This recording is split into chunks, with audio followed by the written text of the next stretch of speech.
बाबांपासून काकांपासून मैत्रीविषयी तर खूप ऐकलंय. 14 दिवस इकडं, 15 दिवस इकडं, महिनाभर याच्याशी. शहराचा विकास कुठेतरी खुंटलेला बाहेरून असं ऐकण्यात आलं की तुम्ही क्रीडा संकुल उभं करत तरी गाळे काढलेले आहेत तुम्ही आणि ते लोकांना तुम्ही जे देण्याचं हे केलं, तोही तुमचं एक काम थांबलेलं कोणतं रसायन आहे बुवा की त्यांच्या सर्व पक्षीय नेत्यांशी संबंध सभेची किंवा लोकसभेची काय जी निवडणूक गेली असेल त्यामध्ये तुमच्या बऱ्याचशा मित्रांनी पक्ष चांगले चांगले लोक त्यामध्ये होते. मी एक दोन नावं म्हणजे ऐकले. उमेश पाटील यांचे तिकीट कापण्यामागे षडयंत्र होतं. बीजेपी सोडून उद्धव बाळासाहेब ठाकरे यांच्यामध्ये प्रवेश केला पक्षामध्ये. CBI वगैरे असं काही तुम्हाला त्याची भीती थोडी घाईनी केली का म्हणजे भाजप सोडायची? त्याच्या निवडणुकांना ह्या 3 जे तालुके आहेत, हे 3 जे शहर यांना खूपच त्रास. उद्धव बाळासाहेब ठाकरे गटातून आउटगोईंग खूप चालू आहे यात. तर मग तुम्ही विद्यमान आमदारांमध्ये आणि उन्मेष दादांमध्ये असं समित करू म्हणजे करून नाही देऊ. संघ आहे आपला, या दूध संघावर दादाही काम करतायत, मंगेश दादा विद्यमान आमदार.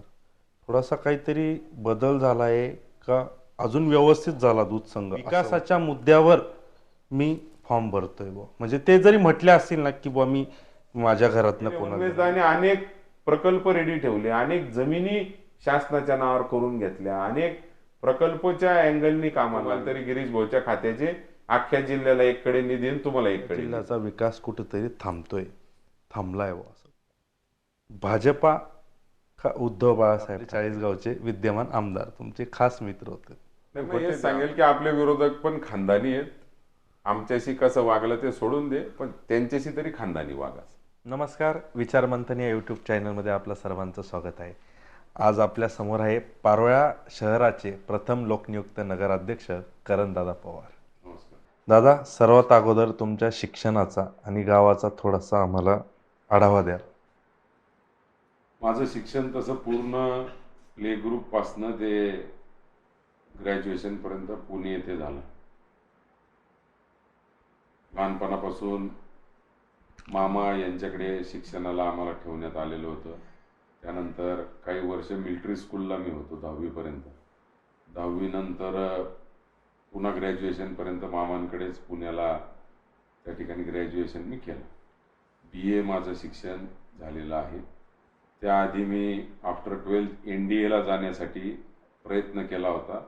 त्याचे एंट्रन्स परीक्षाही दिलेल्या होत्या, परंतु त्याच्यात यश न मिळाल्यामुळे पुढे ग्रॅज्युएशन करत असताना पॅरलली मी व्यवसाय चालू.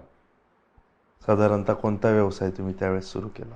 सर्वात पहिले माझं एक वोडाफोनची त्यावेळेसचं हज होतं, त्याची एजन्सी होती व सोबतच मी हॉटेल छत्रपतीचं काम त्यावेळेस चालू केलेलं होतं आणि वोडाफोनची एजन्सी सांभाळताना हॉटेलचं काम चालू केलं.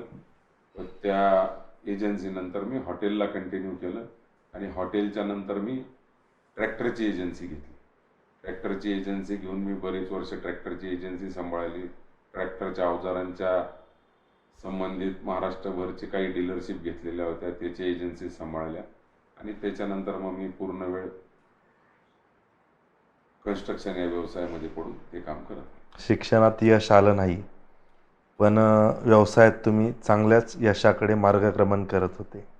हे सर्व मार्गक्रमण करत असताना अचानक राजकीय ओढ कशी लागली म्हणजे तुम्हाला? असं बघायला गेलं तर मी 11वी 12वीला पारोळ्याला सुट्ट्यांमध्ये येत जात असताना योगायोग त्यावेळेस आमच्या काकांची निवडणूक होती. त्याआधी माझ्या वडिलांची जिल्हा परिषदची निवडणूक होती. तिच्यात थोडा बहुत सहभाग मी घरच्यांची इच्छा नसताना गपचूप घेत होतो. 2004ला तर फार लहान होतो, 12वी देखील पास झालेलं नव्हतं. 2005ला मी 12वी पास झालो. 2003ला 10वी पास झालो आणि त्या सुट्ट्यांमध्ये आले असता इथे काकांची निवडणूक लागलेली होती आणि ते जिथले पारोळ्यातून इथं पुण्याला राहत असल्यामुळे पारोळ्यात इथे सहवास कमी, परंतु ज्या काही सुट्ट्यांमध्ये जमवलेले मित्र होते, ट्युशनच्या माध्यमातून सुट्ट्यांमध्ये ट्युशनला वगैरे या ठिकाणी जायचो, त्या माध्यमातून जमवलेले मित्र होते आणि कॉलनी परिसरातले आजूबाजूच्या परिसरातले ग्राउंडवर क्रिकेट खेळायला जाणे अशा छोट्या इव्हेंट्समधनं जमवलेले जे मित्र होते त्यांना घेऊन आम्ही अण्णासाहेबांच्या प्रचाराला त्यावेळेस मोटरसायकलींवर सायकलींवर आम्ही जायचो. 2004 साली मला आठवतं. हो ना. आणि मी असं म्हणजे ऐकून आहे की कौटुंबिक वारसा असलेलं राजकीय घराणं आहे तुमचं, म्हणजे बाबांपासून काकांपासून वडिलांपर्यंत. साधारणतः याच्याबद्दल आम्हाला थोडी माहिती हवी होती. 1972 सालाला माझे आजोबा कैलासवासी आप्पासाहेब या तालुक्याचे भाग्यविधाते त्यांना म्हणवलं जातं. त्यांनी 1972 सालाला पहिल्यांदा विधानसभेची निवडणूक लढली.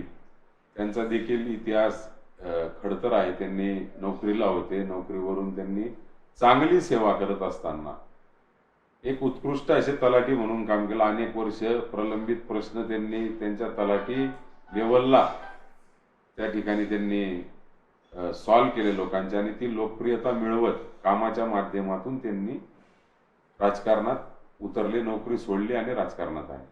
72 ते 95 कैलासवासी आप्पासाहेब राजकारणात होते. आप्पासाहेब असतानाच आमचे काका डॉक्टर सतीश अण्णा हे देखील त्यावेळेस पंचायत समितीला सभापती म्हणून निवडून आलेले होते. आणि 95ला आमदार झाल्याच्या नंतर, अपक्ष आमदार झाल्याच्या नंतर महाराष्ट्रात सर्वात जास्त मतांनी आप्पासाहेब त्यावेळेस निवडून आले होते.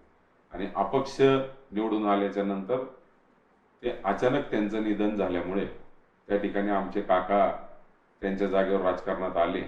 आणि आतापर्यंत 96 ते 2024 पर्यंत काकांनीच त्या ठिकाणी दरवेळी विधानसभा लढवली. मंत्रिपदही त्यांनी त्याच्यात भूषवलं. 96ला आजोबांचं अचानक आमदार झाल्यानंतर निधन झालं. आणि निधन झाल्यानंतर त्यांचा वारसा म्हणून आमचे काका आदरणीय अण्णासाहेब डॉक्टर सतीश पाटील हे त्यांच्या जागेवर आमच्या घराण्याचा वारसा म्हणून त्या ठिकाणी निवडून आले.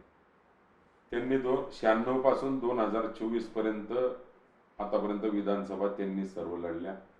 मधल्या काळात ते एकदा लोकसभाही लढले. आणि काम करत असताना त्यांच्यामध्ये माझे वडील देखील जिल्हा परिषद सदस्य होते, मार्केट कमिटीला सभापती होते. परंतु राजकारणाच्या बदलत्या जे सवयी आहेत आणि राजकारणात बदललेले जे प्रथा आहेत, ह्या काही आमच्या वडिलांना मान्य नव्हत्या. म्हणून त्यांनी तिथं राजकारणात थांबायचं ठरवलं आणि त्यांनी पूर्ण वेळ त्यांच्या व्यवसायाकडे लक्ष केंद्रित केलं. आमच्या वडिलांचं काम देखील धडाडीचं होतं, आजोबांचं काम देखील धडाडीचं होतं. आमच्या काकांमध्ये तसे गुण होते की धडाडी प्लस सौम्यता असे दोन्ही मिक्स गुण आमच्या काकांमध्ये होते. परंतु वडिलांनी मार्केट कमिटी मोठ्या प्रमाणावर या ठिकाणी त्याची प्रगती केली, उभी केली. आतापर्यंत कोणी एवढे बंधारे नंतरच्या काळात देखील करू शकले नाही. एवढे जिल्हा परिषदच्या माध्यमातून वडिलांनी अनेक बंधारे केले. ते DPDCवर देखील नियोजन मंडळाचे सदस्य होते.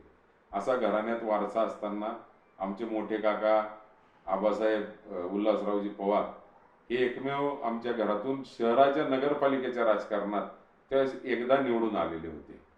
आणि असे वारस मध्येच मला 2000 ह्या वारसा जो मला मिळाला तो 2011ला मला एक निवडणूक लढण्याची त्या ठिकाणी संधी मिळाली.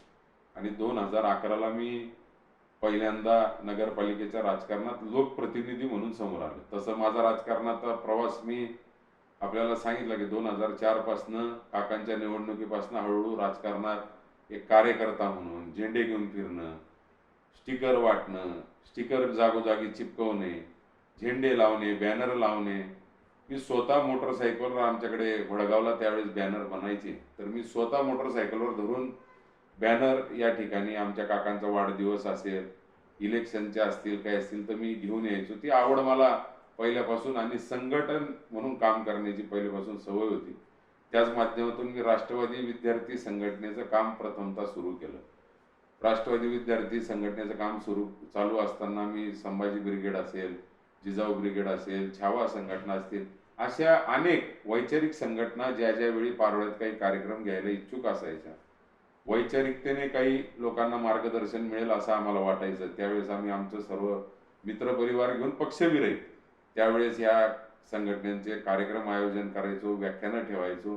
आणि 10, 20, 50 लोकांच्यावर काही जमायचे नाही, पण आम्ही तरी दरवेळी आमचा प्रयत्न चालू ठेवायचो. मला आठवतं शिवजयंती आमच्या शहरामध्ये ज्यावेळेस राम मंदिर चौकातून निघायची, त्यावेळेस राम मंदिर चौकातून निघताना खरं तर 10 ते 15 लोक शिवजयंतीला असायची. अशी परिस्थिती आहे. 5 लोक सांगितले तरी अवघड ठरणार नाही. आणि त्यावेळेस ही हे बाळगून की असं काय या ठिकाणी होतं, परंतु काय असेल त्याला कारण असेल नसेल, जागरूकता नसेल किंवा काय असेल, महाराजांविषयी आस्था तर सगळ्यांना असते, पण लोक येत का नाही. तेव्हा मी शिवजयंतीत भाग घेणं त्यावेळी सुरू केलं आणि एकदा तर मीच स्वतः अध्यक्ष झालो आणि त्याच्यानंतर मी मुस्लिम कार्यकर्त्याला सुद्धा अध्यक्ष करण्यापासून ते एका माझ्या चौधरी मित्राला अध्यक्ष करण्यापासून, एक महाजन मित्र अध्यक्ष करण्यापासून, ते एक बारी मित्र अध्यक्ष करण्यापासून असं दरवेळी प्रथा नुसतं मराठ्यांची शिवजयंती म्हणून ही अशी ती हे न राहता तिला एक खुलं व्यासपीठ त्या ठिकाणी उघड करण्याचा प्रयत्न केला की शिवाजी महाराज आपले सगळ्यांचे, सर्व 12 बलुतेदारांचे, एखादा मुसलमानाला कस काय शिवजयंतीचा अध्यक्ष होऊ शकतो. परंतु हा सुद्धा विक्रम मी पारोळ्यात घडून दाखवला आणि हळूहळू का होईना गेले आमचे 4-5 वर्ष असेच गेले, पण ती जागरूकता एवढी आली की तिच्याने नंतर आता गर्दी आवरत नाही, आम्हीच त्या गर्दीत दिसत नाही एवढी गर्दी त्या शिवजयंतीला झाली. नंतर आम्ही आमच्या एक शिव एकता मित्र मंडळ आहे त्याच्या माध्यमातून ती शिवजयंती सुरू केली आणि उंदीरखेडा रोड पासून ते मग गावात असं न्यायचं तिचा प्रवास सुरू केला मोठ्या प्रमाणावर. आता आम्ही ती स्वतः कुठल्याही पक्षाचे कार्यकर्ते असलो तरी तो मी एक माझा मोठेपणा संपूर्ण शिवजयंती ही मी व माझे शिव एकता मित्र मंडळाचे सदस्य आम्हीच स्वतः काढतो. कोणाचे नाव टाकायचे, कोणाचे ठेवायचे, काय नाही हे सुद्धा आम्ही ठरवतो. पण तरी मी पहिले माझ्या विरोधकांचे नाव तिथे टाकतो की शिवजयंती सार्वजनिक आहे आणि तिला तिचं कुठलं लिमिटेडचं स्वरूप यायला नको. ठीक आहे, त्यांचा मोठेपणा नसतो, ते येत नाही, परंतु मी कुठेही तिच्यामध्ये कमतरता ठेवत नाही. असा तो प्रवास सुरू झाला. विद्यार्थी संघटनेत काम करत असताना युनिव्हर्सिटीवर मोठ्या प्रमाणावर अखिल भारतीय विद्यार्थी परिषद ABVPचं मोठं त्या ठिकाणी वर्चस्व होतं.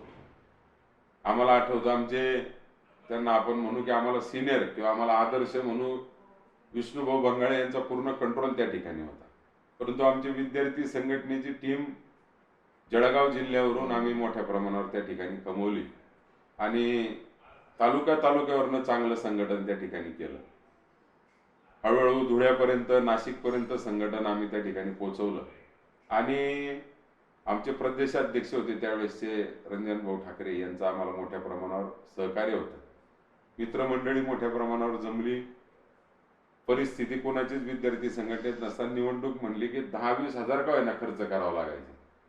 मग आमच्या सगळ्या मित्रांनी पुढाकार घ्यायला ठरला. आम्हाला ती आवड लागली आणि 5-6 वर्ष कंटिन्यू आम्ही त्या ठिकाणी चेअरमन आणि व्हाईस चेअरमन हा राष्ट्रवादी विद्यार्थी संघटनेचा युनिव्हर्सिटीवर आम्ही बसवला. ते आम्ही जेवढे 5-6 वर्ष लक्ष घातलं, एकही वर्ष आम्ही इतर कुठल्या पक्षाला तिथे मजाल मारू दिली नाही आणि त्यावेळेस आम्हाला तो एक आनंद होता.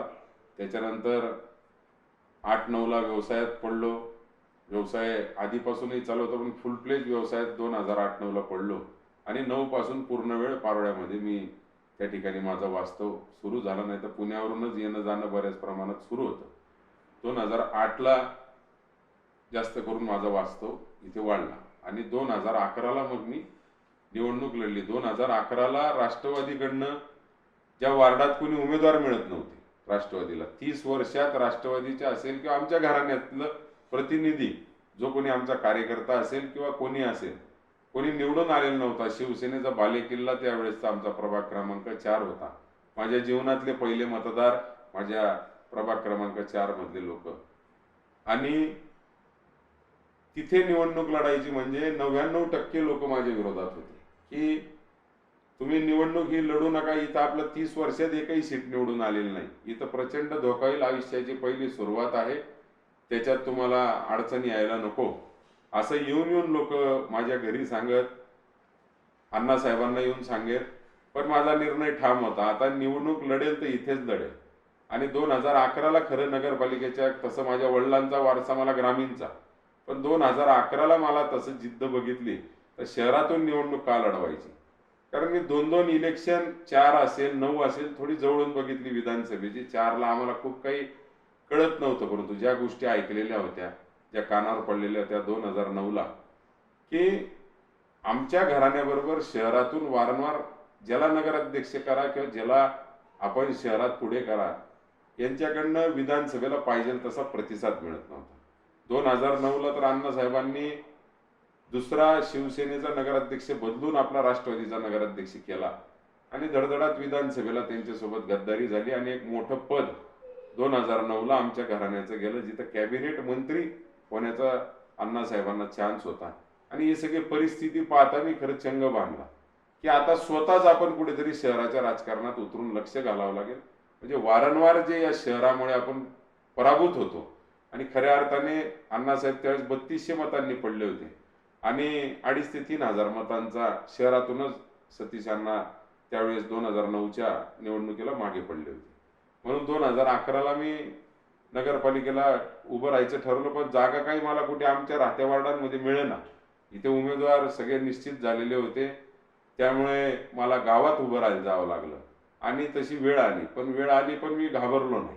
म्हणलं जे होईल ते होईल. आता तो जिथं आपलं निवडणूकच आपल्याला नगरपालिकेच्या राजकारणातच ज्याच्यासाठी उतरायचं की आपण जिथे मागे असतो शहरात, त्याच्यासाठी आपल्या कुटुंबाला, आपल्या कुटुंबाचं जो काही वारसा आहे त्याला वारंवार जिथे शहरातून लीड मिळत नाही आणि मागे राहतो तिथे लक्ष घालून आपल्याला आता संपूर्ण शहरात लक्ष घालून ते विधानसभेला कामास येईल अशी व्यवस्था आपल्याला त्या ठिकाणी करायची. आणि दुसरा खडतर प्रवास त्यात आला की तो वार्ड पण आपल्याला सेफ नाही, परंतु उभं राहिलो. खरीच तशी परिस्थिती होती, पॅनलमध्ये सगळ्यात कमी मतांनी मी निवडून आलो. परंतु माझा इतिहास राहिला की माझ्या पॅनलमध्ये माझ्याबरोबर 4 पैकी 3 लोक निवडून आले. चौथा माणूस जो होता तो अतिशय कमी मतात प्रचंड मोठ्या शक्तीविरुद्ध उभा होता, पण कमी मतांनी त्यावेळेस तो निवडून आला. मला उपनगराध्यक्ष होण्याची नगरपालिकेत नगरसेवक झाल्यावर संधी मिळाली आणि विशेष म्हणजे आपल्याला सांगायला होईल की नगरसेवकला उभं राहायचं ठरलेलं होतं आणि त्याचवेळी माझा नारळ गोटा झालेला होता. लग्न देखील ठरलेलं होतं. भीती मोठ्या प्रमाणात होती की आताच लग्न ठरले, पडलो वगैरे तर सासरवाडीत सगळ्यात मोठी इज्जत जायची भीती त्या ठिकाणी होती. परंतु एवढ्या मोठ्या कन्फ्युजन मध्ये लढलो आम्ही. खरं तुम्हाला सांगतो, सासरवाडीला कळलंच नव्हतं की मी उभा आहे असं. आणि निवडून आलो आणि अचानक आमच्या वडिलांनी माझ्या सासऱ्यांना फोन केला की तुमचा जावई या ठिकाणी नगरसेवक झाला आणि आज आमचे सासरे ते हयात नाही.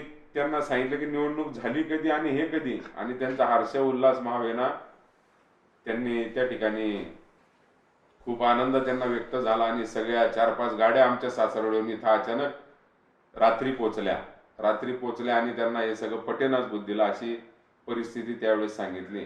अंजली म्हणायला लागली, तुम्ही आतापासून मला काही सांगत नाही, असं कसं चालेल, तुम्ही मला सांगायला हवं होतं. इलेक्शन मध्ये तिचे फोन यायचे, आम्ही कुठे तिला सांगायचो लोकांच्या प्रचारात फिरतोय. असं करत करत तो प्रवास माझा झाला आणि अण्णासाहेबांनी मला त्या ठिकाणी उपनगराध्यक्ष होण्याची संधी दिली. उपनगराध्यक्ष मी पहिल्याच टर्मला झालो, कारण की त्यावेळेस राखीव मतदारसंघ महिला आमचा होता आणि अण्णासाहेबांचा त्यावेळेस ते तत्कालीन नगराध्यक्ष शिरोळे परिवार आमच्या पारोळ्यातले, त्यांना शब्द गेला असल्यामुळे अण्णासाहेबांनी त्यांना ती संधी दिली आणि 2.5 वर्षानंतर राष्ट्रवादीला ती संधी मिळेल.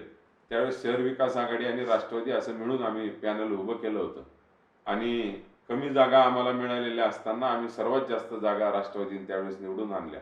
2.5 वर्षानंतर नगर अध्यक्ष होण्याची वेळ आली, त्यावेळेस अण्णासाहेबांनी मला संधी दिली.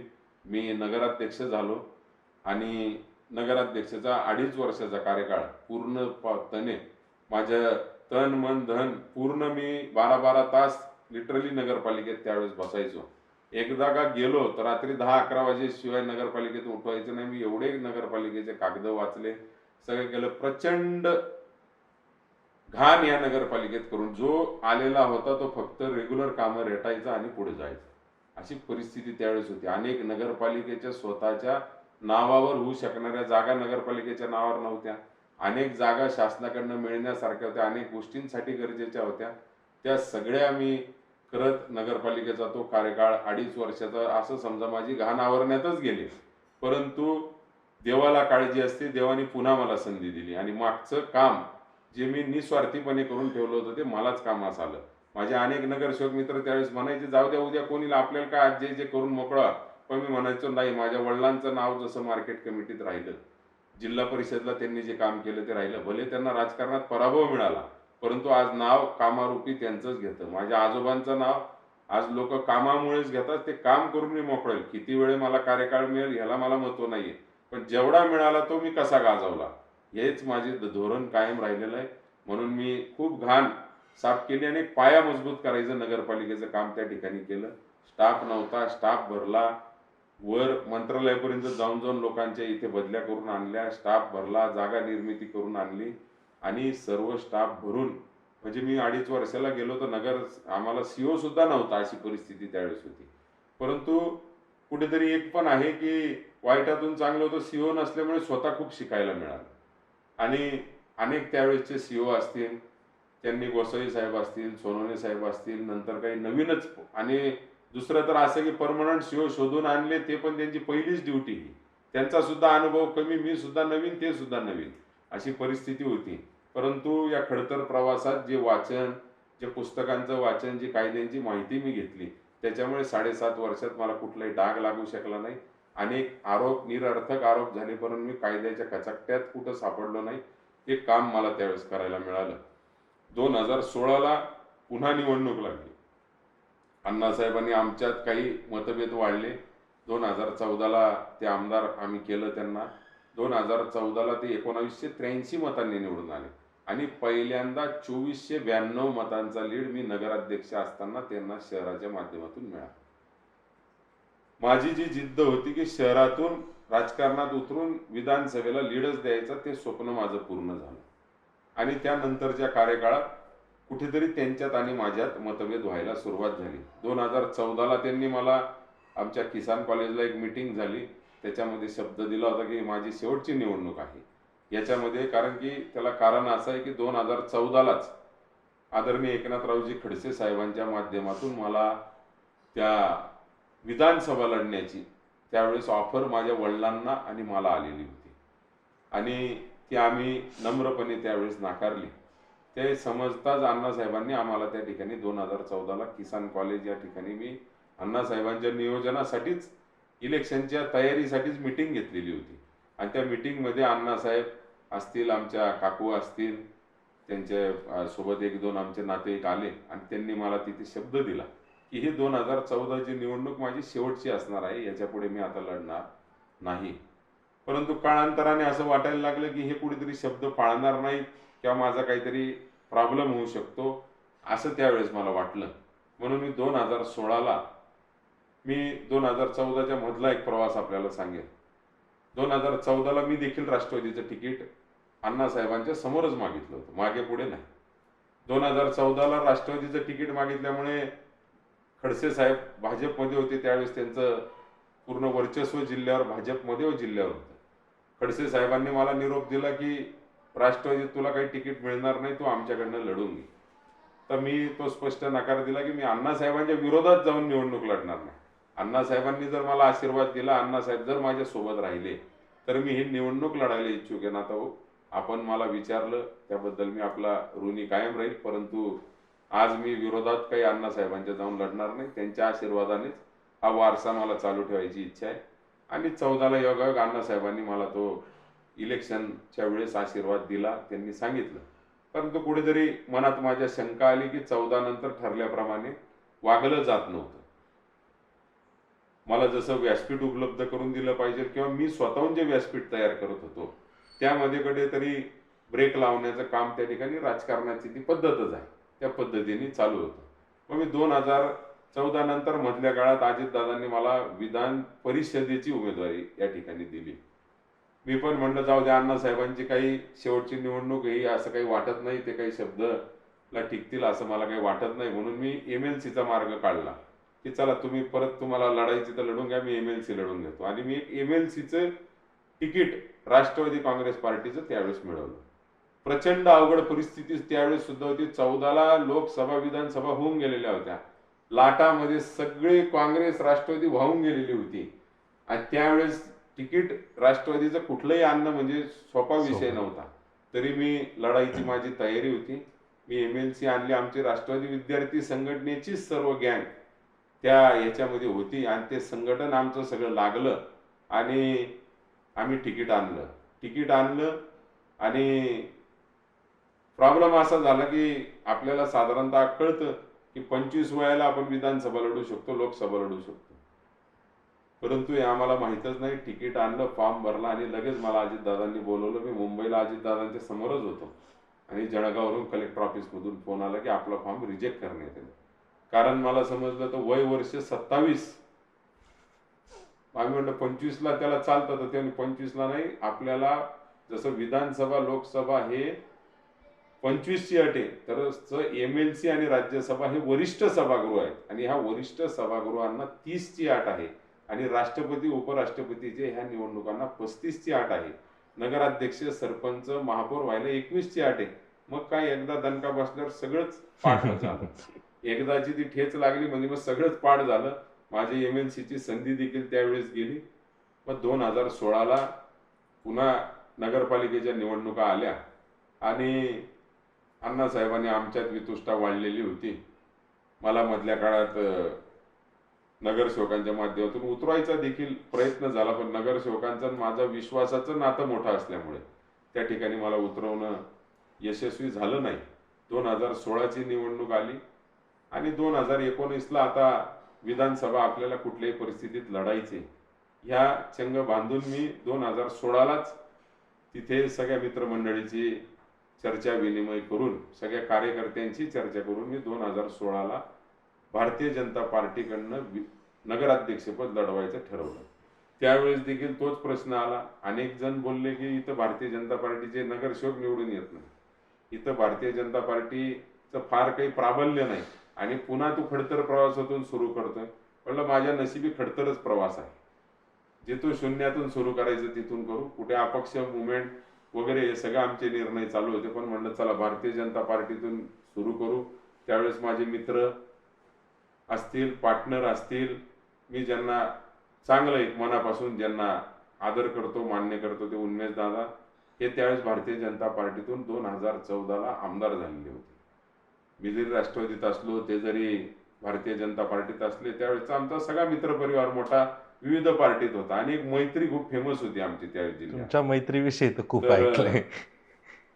14ला उन्मेष दादा तिथे आमदार झाले. त्याच्यामुळे एक हक्काचा माणूस श्री संजय सावकारे साहेब आमचे एक मित्र परिवारातलेच हे होते. वय जरी कमी जास्त असले तरी त्यांनी आम्हाला मित्रांसारखं वागवलं. आज आम्ही वयाने लहान, आम्ही त्यांना मित्र नाही म्हणू शकत, पण त्यांनी कधी आम्हाला मित्रासारखं वागवलं, मित्र म्हणूनच आमची ओळख करून दिली. पण संजू भाऊ त्यावेळेस गेले BJP मध्ये. अगदी BJPत प्रवेश करताना संजू भाऊ आमचं बोलणं चालू होतं, अशी परिस्थिती त्यावेळेस होती. एकीकडे उन्मेष दादा, एकीकडे आजचे मंत्री महोदय संजयजी सावकारे साहेब, हे दोघं त्यावेळेस भाजपमध्ये होते. आमच्या हक्काची दोन माणसं तिथं.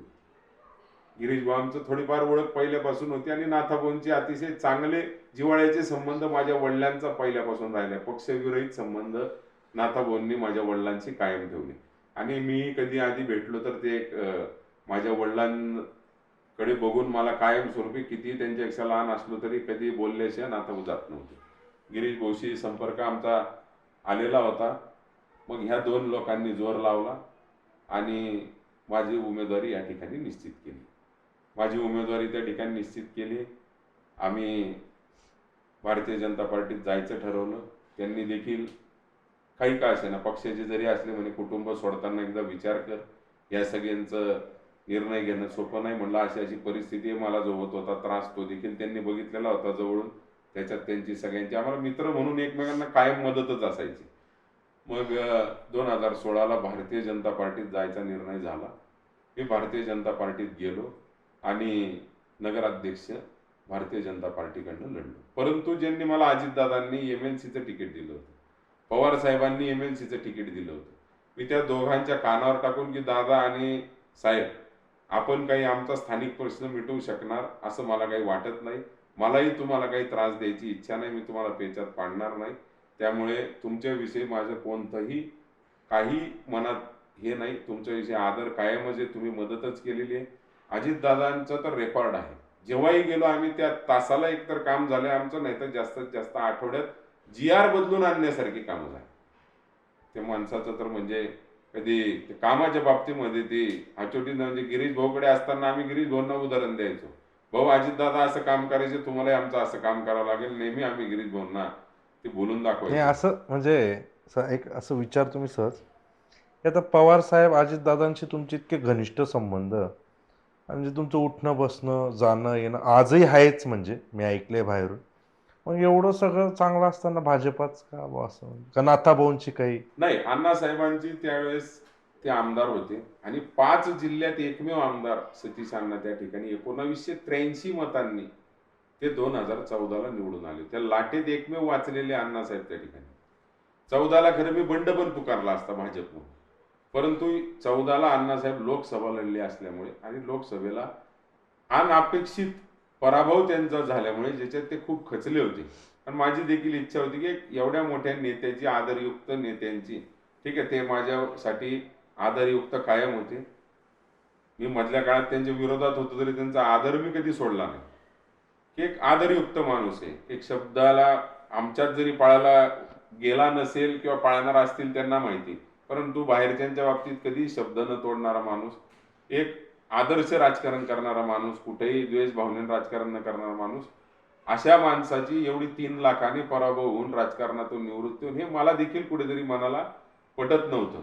त्यासाठी मी 14ला काही मुवमेंट अगेन्स्ट केले नाही. मला देखील कळत होतं की काही वेळेस पडावं पण लागतं. तर 14ला पडलो तर 19ला रेसमध्ये येऊ, हे अनेक राजकीय सल्लागार देखील समजत होते.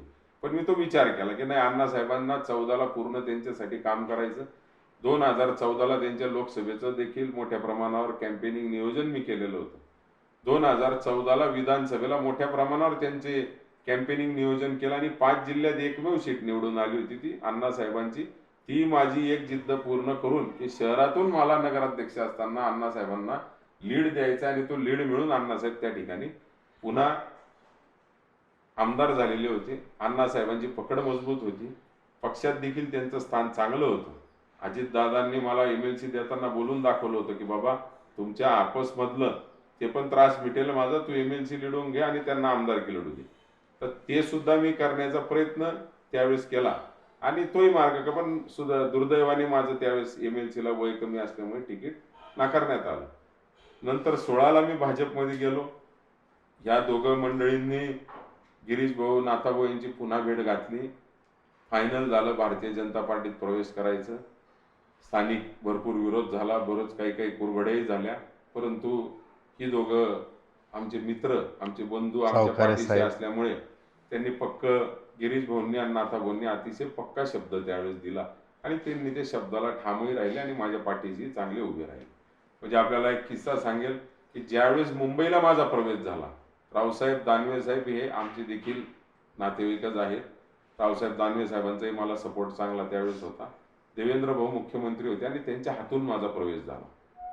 आणि मला ते वाक्य आठवतं, कारण की माझ्या प्रवेशाच्या वेळी नाथाभाऊ आणि गिरीश भाऊ दोघं एकत्र होते आणि देवेंद्र फडणवीस साहेब दानवे साहेबांना बोलले होते की साहेब, आपले दोघं नेते गिरीश भाऊ आणि नाथाभाऊ बऱ्याच दिवसातून कुठल्या मुद्द्यावर एकत्र दिसतोय, पोरगा भारी दिसतोय, असं वाक्य त्यावेळेस देवेंद्र भाऊंनी दानवे साहेबांना वापरलं होतं आणि एक हास्य त्या ठिकाणी पिकला होता. माझा प्रवेश झाला.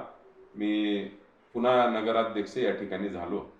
बराच प्रवास खडतर होता. अण्णासाहेब स्टँडिंग आमदार होते, त्यांची ताकद होती. त्यांनी पॅनल उभं केलं, शिवसेनेचं वेगळं पॅनल उभं राहिलं आणि मी भाजपमधून उभं राहिलो आणि कोणालाच पटणारा निकाल तो नव्हता, परंतु मी निवडून येईन ह्याचं मला 2.5 वर्षात कामगिरी केलेल्याचा मला कॉन्फिडन्स होता.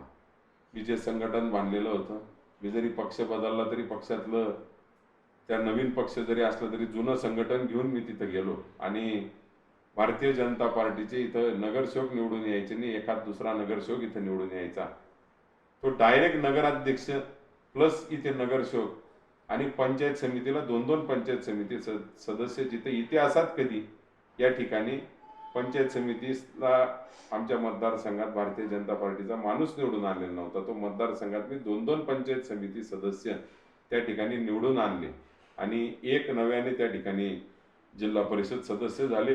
त्याच्यात काही मला हे नाही, पण त्या आधी होते आणि पुन्हाही झाले. एरंडोलला देखील भारतीय जनता पार्टीचा नगराध्यक्ष निवडून आला. 2-2 शहरावर भारतीय जनता पार्टीची पकड आमची त्या ठिकाणी झाली. आम्ही विधानसभेच्या मार्गाला लागलो, परंतु 2014ला तुटलेली भारतीय जनता पार्टी आणि सेनेची युती जी कधीच वाटली नव्हती की 2019ला पुन्हा होईल. म्हणजे 42 आमदार असताना भारतीय जनता पार्टीची युती तुटली आणि 122 आमदार असताना भारतीय जनता पार्टी आणि शिवसेनेची युती जुडली आणि त्यात माझा परत घात झाला. आणि मग बंड पुकारून उभं राहणे वगैरे मला काही बुद्धीला पटलं नाही. 2019ची माझी विधानसभा लढवायची संधी गेली. त्याआधी 2019ला आमच्या गावातले लोकसभेला 2 टर्म निवडून आलेले उमेदवार होते. के.टी. नाना पाटील यांची देखील उमेदवारी रद्द करण्याचं त्यावेळेस चाललं होतं. 2019ची लोकसभा निवडणूक लागली. मी भारतीय जनता पार्टीचा नगराध्यक्ष होतो आणि पक्षाकडनं गिरीश भाऊंकडनं अचानक आम्हाला विचारणं सुरू झाली की तुम्हाला लोकसभा लढायची इच्छा आहे का. आम्ही त्यांना स्पष्ट नकार दिला. आज जाहीरपणे आपल्याला सांगेल की भाऊ माझं टार्गेट विधानसभा आहे, मला विधानसभा लढायची आहे आणि जर मला लोकसभा लढायची असली असती तर मी घरातच संघर्ष करून मी भारतीय जनता पार्टीत आलो नसतो. त्यावेळेस के.टी. नाना खासदार होते. परंतु काही प्रसंग त्यांच्या बाबतीत घडले आणि गिरीश भाऊंकडनं आम्हाला या बाबतीत विचारणा सुरू झाली. पार्टीतल्या काही लोकांकडनं विचारणा सुरू झाली. परंतु मी स्पष्ट नकार दिला की भाऊ मला लोकसभाच लढायची इच्छा असली असती तर मी राष्ट्रवादीकडनं लढून घेतली असती. मी कशाला भाजपमध्ये विधानसभेची तयारी केली असती. अण्णासाहेब आमदार होते, आमच्या घरात वितुष्टाही राहिली नसती. या गोष्टींमुळे मी त्या ठिकाणी मार्ग काढून माझ्या कामाला मी लागलो असतो. तर नाही, मला काही माहीत नाही, तुला यावेळेस लोकसभा लढावी लागेल असं माझं तुला सांगणं आहे. प्रचंड ताणतणाव पुरला. स्थानिक नेते होते के.टी. नाना, त्यांना देखील त्याच्याबद्दल कळालं. त्यांचं माझं मी 2दा-3दा त्यांना स्पष्ट सांगितलं. परंतु त्यांना देखील ते कळालं की असं कसं काय होत आहे. परंतु त्यांनाही आम्ही समजवलं होतं की आता जे काही झालंय आपल्या बाबतीमध्ये ते तर रिव्हर्स येणं शक्य नाही. तुम्ही तुमच्या पद्धतीने प्रयत्न करा. तिकीट मिळालं, आम्हाला तुम्हाला आनंद आहे. मध्येच माझी बला टळली आणि स्मिताताई यांना तिकीट मिळालं. आम्ही कामाला देखील लागलो. पारोळ्यातच पहिला दिवस प्रचाराचा होता. प्रचाराला फिरत असताना दुपारून काही बातम्या सुरू झाल्या की उन्मेष दादा यांचं तिकीट त्या ठिकाणी होण्याची शक्यता आहे, स्मिताताई यांचं तिकीट कट होण्याची. आनंद झाला असेल तुम्हाला मित्राला तिकीट. ताईंबरोबरच फिरत होतो. मला खरं आनंद पण झाला नाही, कारण उन्मेष दादांची इच्छाच लोकसभा लढायची नव्हती. कारण की उन्मेष दादा आणि मला दोघांना एकाच वेळी अनेकदा विचारलं गेलं होतं. एकट्यात पण विचारलं गेलं होतं, पण समोरासमोर देखील विचारलं गेलं होतं. राजकारणात असं होत नाही, पण त्यांना माहित होतं हे दोघं एकाच नाण्याचे 2 बाजू आहेत. यांना समोरासमोर विचारलं तरी एकमेकांचं नाव सांगतील. आणि तिथे अशी परिस्थिती ना मला लढायची इच्छा होती ना उन्मेष दादांना लढायची इच्छा होती. आम्ही दोघं गिरीश भाऊंना सांगायचो भाऊ कोणालाही लढवा, आमचं काही माझं विधानसभा बरं आहे, दादांना बी काही लढायची इच्छा नाहीये. पण गिरीश भाऊंचा उन्मेष दादांना देखील फोर्स त्यावेळेस चालू होता. आता इकडे के.टी. नाना संभ्रमात, तिकडे उन्मेष दादा संभ्रमात. तिकीट घेऊन आल्या ताई. प्रचार करत असताना पारोळ्यात ताईंच्या गाडीत मी बसलेलो आणि मला फोन आला की ताईंचं तिकीट कट होतंय. माझी अवघड अवस्था झाली. मी फोन स्विच ऑफ करून ठेवून दिला, कारण मला कळालं की आता हेच फोन सुरू येणं होतील. ताईंना देखील 1-2 फोन आले, कारण शेवटी उमेदवाराला डायरेक्ट असं कोणी फोन करत नाही, पण 1-2 फोन त्यांना आले आणि मला देखील ते कळालं. ताईंना म्हणलं ताई असं काही काळजी करू नका, काय ते आपण बघू.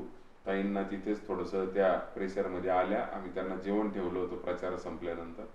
त्यांना तिथे जेवण करायला सांगितलं आणि मी बाहेर जाऊन माझा मोबाईल ऑन करून मग मी अनेकांची बोललो की आता काय गरज आहे, कोणी आमची उन्मेष दादाची इच्छा नाही, आमची इच्छा नाही, काय प्रॉब्लेम काय. पण शेवटी स्मिताताईंचं तिकीट कट झालं आणि उन्मेष दादांना अतिशय फोर्सफुली त्या ठिकाणी लोकसभा लढवावी लागली. तुम्हालाही जोराने लटकावा लागला असेल. आम्हाला नाईलाज होता. 2 दिवसात सगळं दुकान उभं करावं लागलं आणि आम्ही उन्मेष दादाची 14 दिवसामध्ये निवडणूक लढली. म्हणजे दिवस घरीच नव्हतो मी 12-13 दिवस, असं तुम्ही समजा. नाही, ते 14 दिवसात पूर्ण माझा प्रवासच चालू होता. आता हे 14 दिवस इकडं, 15 दिवस इकडं, महिनाभर याच्याशी त्याच्याशी. घरात तुम्ही म्हणजे खरंच आता म्हणजे अंतर्गत प्रश्न विचारतो तुम्हाला फॅमिलीचा. सासरवाडीला माहीत नसल्यानंतरचा झालेला नगराध्यक्ष, घरामध्ये परत प्रेशर नव्हतं का की बघ घरातच नाहीयेत, राजकारणातच येऊन जाऊन. काय झालं, 12 ते 16 तो त्रास खूप झाला. नवीन खूप त्रास झाला. 16ला जेव्हा मिसेसला सोबत घेऊन टाकलं नगरपालिकेत आणि तिलाही राजकारणात उतरून टाकलं, तेव्हा लोकांची किंमत काय असते, कार्यकर्त्यांचे महत्व काय असतं, लोक कसा जीव लावतात लोकांसाठी, वेळ बघावं लागत नाही, काळ बघावं लागत नाही, पैसा बघावा लागत नाही. हे जेव्हा तिला स्वतःला कळालं तेव्हापासून तो त्रास कमी झाला. चांगलं आहे, आनंद आहे आम्हाला. साधारणतः एक असं विचारत होतो मी तुम्हाला की आता तुम्ही 2016 मध्ये म्हणजे नगराध्यक्ष होतात, तुम्ही लोकनियुक्त नगराध्यक्ष होतात. साधारणतः तुमचा तो ओव्हरऑल अनुभव कसा होता की बुवा 2016 मी नगराध्यक्ष झाल्यावर मी आपल्याला आधी सांगितलं की 14 ते 16च्या 2.5 वर्षाच्या 2.25 वर्षाचा कार्यकाळ तसा मला मिळाला होता. 2.25 वर्षाच्या कार्यकाळात मी जी पायाभरणी नगरपालिकेची करून ठेवली होती त्याच्यामुळे मला पुढे सरकता आलं. आणि 16 पासून ते 21 पर्यंत परत 2 वर्ष कोरोना काळात माझे वाया गेले. परंतु कोरोना काळात देखील मी शहराचं एकही दिवस घरी नसलेला मी त्या ठिकाणी कार्यकर्ता आहे. आपल्याला दाव्याने सांगेल, शासनाचे गाईडलाईन्स वेगळे असताना अख्खा जिल्हा बंद असताना मी पारोळा बाजारपेठ चालू ठेवलेली होती आणि लोकांची गैरसोय होऊ दिली नाही आणि कोरोना देखील वाढू दिला नाही. एवढी काळजी आणि एवढं मायक्रो नियोजन मी त्या ठिकाणी ठेवलं होतं की 1 तास उघडं ठेवायचं सांगितलं तर 1 तास 1 मिनिटांनी एक दुकान सुद्धा शहरात उघडं दिसणार नाही आणि 1 तास 5 मिनिटांनी एक माणूस सुद्धा रस्त्यावर दिसणार नाही. एवढं पालन आमच्या शहराने आमच्या सांगण्याहून आमच्या विनंतीला मान देऊन ठेवलेलं होतं. आमचे स्वतः नगरसेवक आम्ही माईक लावले होते, घेऊन बसायचे, चला 5 मिनिटं बाकी आहे. आम्ही स्वतः नगरसेवक दुकानांवर फिरायचो, चला 5 मिनिटं बाकी आहेत, आवरायला लागा. लोकांची धावपळ झाली नाही, कारण की मग आठवड्यातून एकदा उघडायचं म्हणलं तर जास्त गर्दी आणि कोरोना पसरवण्याचे जास्त लक्षण. 2016ला आल्यानंतर मी माझे नगरसेवकांची मेजॉरिटी कमी आली नगरपालिकेत, परंतु 21 पैकी 16 लोकांना पुन्हा संघटित आणि एकत्र करत मी 5 वर्ष सुरळीत नगरपालिका चालवली. आपल्याला सांगायला मला अभिमान वाटेल, आमच्या पारोळा नगरपालिकेच्या इतिहासात मी पहिला नगराध्यक्ष आहे ज्याच्यावर अविश्वास आला नाही. मी पहिला नगराध्यक्ष आहे जो सातत्य म्हणजे स्टँडिंग नगराध्यक्ष पुन्हा नगराध्यक्ष झाला. त्यावेळेस तर जिल्ह्यात मी एकमेव होतो की जे 2016 पर्यंतचे नगराध्यक्ष त्याच्यानंतर एकही झालं नाही. मी पहिला नगराध्यक्ष होतो जो 11च्या निवडणुकीत निवडून आलेला, 14 ते 16 नगराध्यक्ष असलेला, परत 16ला स्टँडिंग नगराध्यक्ष निवडून आलो. नगरपालिकेच्या इतिहासात पण लगातार 2दा नगराध्यक्ष कोणी झालेलं नव्हतं. अविश्वास माझ्यावर 7.5 वर्षात एकदाही प्रयत्न सुद्धा झाला नाही. 15च्या काळात गोष्टी थोड्याशा ऐकायला मिळाल्या होत्या, पण प्रयत्न पुरेपूर कुठे गेलेला नव्हता, पण तो यशस्वी नाही झाला. ते एक खरं आहे का की दिलेला शब्द काहीतरी तुम्ही म्हणजे एक तर शब्द देत नाही, असं काहीतरी एक तर मोडत नाही, असं काहीतरी त्या बाबतीत माझी एक ख्याती आहे, मी स्वतः ते तत्व पाळतो आणि मी ते काही वारंवार बोलून दाखवत नाही, परंतु मला लोकांकडनं माझ्या बाबतीत ते ऐकायला मी पण आमच्या चॅनलच्या माध्यमातून ऐकलं ना मी बाहेरून की मी एकदा दिला शब्द तर तो कुठल्याही परिस्थितीत मोडत नाही. एक तर शब्द नाही दिला तर मग काही विषय नाही, पण एकदा मी शब्द दिला तर मग मी त्याच्या बाबतीत कुठेही मोडत नाही. मला वाटतं असं उदाहरण नाही की जिथं मी शब्द दिला आणि मी माघारी फिरलोय. हे माझे विरोधक सुद्धा काही अंशी कोपऱ्यामध्ये मान्य करतात, हे सुद्धा माझ्या कानावर आहे. एवढे मातब्बर नेते या शहराने जिल्ह्याला दिलेत. पारोळा शहराचा विकास कुठेतरी खुंटलेला दिसतोय, याबद्दल थोडीशी माहिती हवी तुम्हाला. पारोळा शहराचा विकास तसा फार काही खुंटलाय असं आपल्याला म्हणता येणार नाही. तालुक्याचा विकास जर आपण म्हणले तर त्याला कुठेतरी कारण आहे.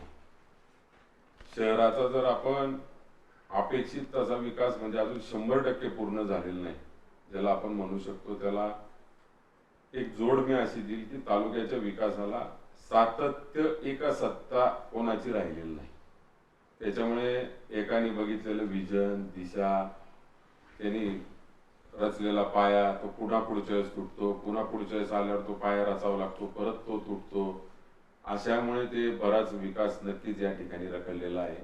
सिंचन जो अनेक वर्षापासून होता तो या ठिकाणी तोच आहे, त्याच्यात वाढ झालेली नाही. मागच्या काळात जी ठोस कामं झाली की जी पिढ्यानपिढ्या पुरतील तसे पिढ्यानपिढ्या पुरणारे कामं फार क्वचित तालुक्यामध्ये झाले. आणि शहराच्या दृष्ट्या मी आपल्याला सांगेल की याच्या आधी मी प्रामाणिकपणे सांगेल आपल्याला, मला एक सांगावंसं वाटेल की एक विजन ठेवून आणि खऱ्या अर्थाने शहराची लोकांची खऱ्या गरजा काय आहेत ह्याच्यावर कोणी कामच केलं नाही. आम्ही गेल्या 7.5 वर्षापासून मी नगरपालिका फार बारकाईने 10 वर्षापासून बघतोय, 7.5 वर्षापासून स्वतः हाताळतोय. खूप तसं मजा आहे काम करण्यासारखी. मला तर खूप आनंद झाला. मला दुसऱ्यांदा निवडल्यानंतर पत्रकारांनी विचारलं होतं, त्या काटेरी मुकुटावर तुम्ही दुसऱ्यांदा बसले. की त्यांना म्हणलं काटेरी मुकुट लोकांसाठी असेल, परंतु माझी काम करण्याची ज्याची इच्छा आहे आणि ज्याला ते काम कसं होईल याचे मार्ग सापडले, त्याला ते काटेरी मुकुट नाही तर एकदम तो चांगल्या पद्धतीने या सर्व्हिसेस, कारण शेवटी नगरपालिका ही सर्व्हिस प्रोव्हायडर संस्था आहे. हेच मुळात आजपर्यंत मागील काळात झालेल्या नगराध्यक्षांना कळायला असावं असं मला वाटत. ते क्रीडा संकुल बद्दल पण म्हणजे आम्ही आता काय झालं, आम्ही बाहेर जेव्हा चॅनलद्वारे विचारणा करतो लोकांना, तेव्हा बाहेरून असं ऐकण्यात आलं की तुम्ही क्रीडा संकुल उभं करत आहात, म्हणजे केलं आहे की करत आहात. त्यात बऱ्याचशा गोष्टी काही बाहेरून ऐकायला आलं की तिथं काहीतरी गाळे काढलेले आहेत तुम्ही आणि ते लोकांना तुम्ही म्हणजे देण्याचं हे केलं. तोही तुमचं एक काम थांबलेलं आहे. क्रीडा संकुलाची 3 वर्ष त्याच्यासाठी निधी मी बाजूला ठेवला. पहिल्यांदा अशी परवानगी मिळाली ज्याला 2-2 निधी एकत्रित करून एखादं काम करण्याची परवानगी मला मिळाली. जळगावहून आर्किटेक्ट पारोड्याला यायला तयार नव्हते. अनेक जळगावतील मोठ्या मान्यवरांना त्यांना फोन करायला लावून एक माझ्यासाठी वैयक्तिक म्हणून असे रेप्युटेड आर्किटेक्ट माझ्या नगरपालिकेला मिळावे, त्यासाठी मी जळगावातल्या सगळ्या टॉपच्या नामांकन लोकांना, त्या आर्किटेक्ट साहेबांना, आर्किटेक्ट बर्वे आम्ही त्या ठिकाणी लावले होते, त्यांना सांगून इथे आणलं. तो क्रीडांगणाचा प्रस्ताव तयार केला, मंजूर करून घेतला, सगळ्या गोष्टी झाल्या. नगरपालिकेच्या पैशातून तिथं नगरपालिकेच्या ते क्षमतेच्या बाहेरचा प्रोजेक्ट आहे, परंतु कलेक्टर साहेबांना पटवलं. आम्ही सांगितलं की जे 90 गाळे आम्ही त्या ठिकाणी विकू, त्या आलेल्या पैशातून आम्हाला फक्त ऍडव्हान्स मध्ये बांधण्याची आम्हाला परवानगी द्यावी.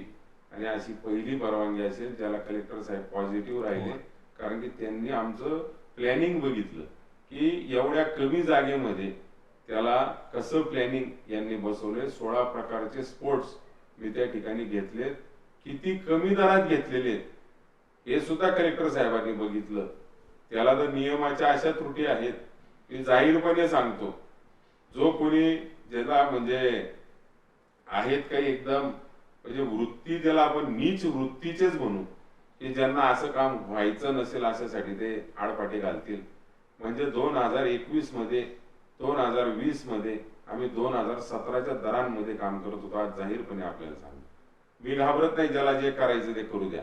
मी चांगलं करतोय. 2020 चे दर घेतले तर 40% महाग. मी 2017च्या दराप्रमाणे काम करतोय, कारण की मला माझ्या नगरपालिकेची क्षमता, माझ्याकडे असलेला निधी मला माहिती आहे आणि उद्या ते चालवायला काय लागणार आहे त्याचा विचार करून सुद्धा मी ते घेतलेलं आहे. पण काही अशाच वृत्तींनी त्या ठिकाणी आडफाटे केले, त्या ठिकाणी अर्ज फाटे केले आणि त्यांनी काही जिल्ह्यातल्याच मोठ्या मोठ्या व्यक्तींच्या माध्यमातून, स्थानिक आमदाराच्या माध्यमातून कलेक्टरांवर प्रेशर आणून, नॅशनल हायवेवर प्रेशर आणून यांनी ते काम त्या ठिकाणी थांबवलं. आणि थांबवायचं देखील मोठं कारण नव्हतं, त्याला व्हॅलिड रिझनच काही नाही, परंतु पुढाऱ्यांच्या प्रेशरमध्ये ते थांबलं. ठीक आहे, त्या तेवढ्यात आमचा कार्यकाळ संपला. नाहीतर किती पुढारी लागू द्या, नाहीतर काही लागू द्या, मी ते पूर्ण करूनच आणणार आहे. येत्या काळात तर आणणारच आहे. शहराने मला परत संधी दिली, आता निवडणूक लागलेली आहे, शहराने मला परत संधी दिली तर मी करणारच आहे. परंतु एक कोपरा आमचा 10 फूट रस्त्यावर येतोय, ते बी एका याचं कॉलम, तेवढ्या करता त्या कलेक्टरनी ते आमचं काम त्या ठिकाणी अख्ख्या कामाला स्टे दिलेला आहे आणि तोही पूर्ण वसिल्याने स्टे दिलेला आहे. राऊत नावाचे कलेक्टर त्यावेळेस होते, त्यांनी ते कोणाकोणाचा सहभाग आहे जिल्ह्यातला मला माहिती येतो, त्यांनी ते थांबवलेलं होतं. परंतु एक नक्की सांगेल, ज्या दिवशी ते बनेल ते आदर्श स्टेडियम जिल्ह्यातलं राहील, एवढी ग्वाही आपल्याला या ठिकाणी नक्की.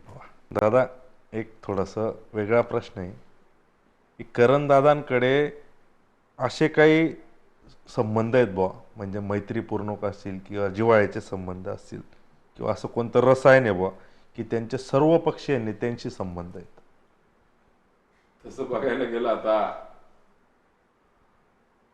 पक्ष म्हणायला गेले तर पक्षविरहित मैत्रीपूर्ण संबंध असणे ही माझी पहिल्यापासून ही सवय आहे. एखादा वैचारिक चांगला वाटला, एखादा दोस्ती यारीवाला वाटला, एखादा मनाचा राजा माणूस वाटला, किंवा एक मित्र ज्याला आवडतात अशा लोकांचं संघटन जिल्ह्यात पहिल्यापासून करण्याची माझी ती जिल्ह्यात काय महाराष्ट्रात सवय आहे.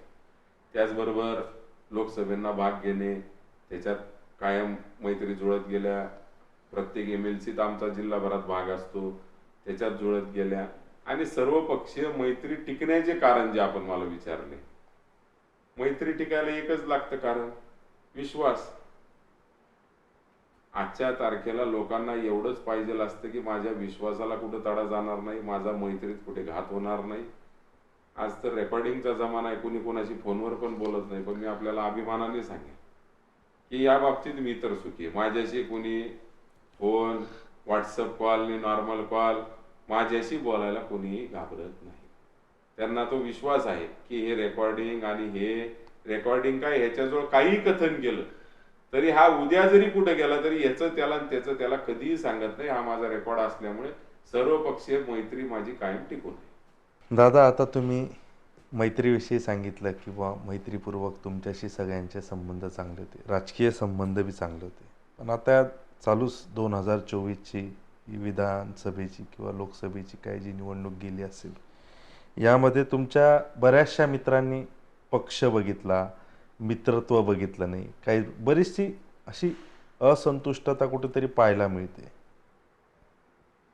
2024 खरोखर मला अनपेक्षित असं जेव्हा निवडणुकीचे निर्णय झाले, काही मित्र इतके वितुष्टेला जातील किंवा टोकाला जातील असं कधी वाटलं नव्हतं.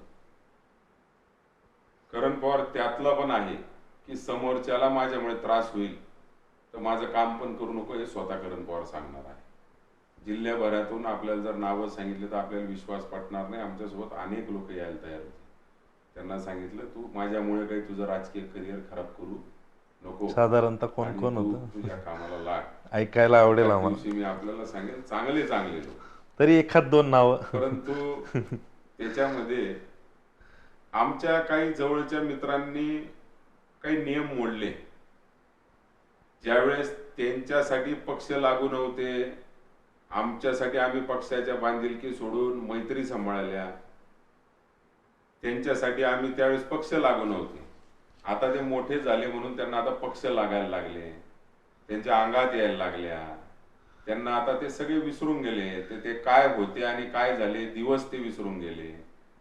ठीक आहे, आज त्यांना असं वाटत असेल की जवळच्या एखाद दुसऱ्यावर पाय देऊन आपण खूप मोठे झालो, त्याच्यामुळे त्या डोक्यात त्यांच्या हवा शिरल्या. ते तर ठीक आहे, ते राजकारणासाठी त्यांनी स्वार्थ सांभाळले. पण इतरही काही एक दोन लोक उगाच म्हणजे त्या ह्याच्यामध्ये का प्रक्रियेमध्ये एवढे एका बाजूने गेले हे काही कळायला त्या ठिकाणी आम्हाला म्हणजे मार्गच कळाला नाही. ते वेदना फार मोठ्या होत्या.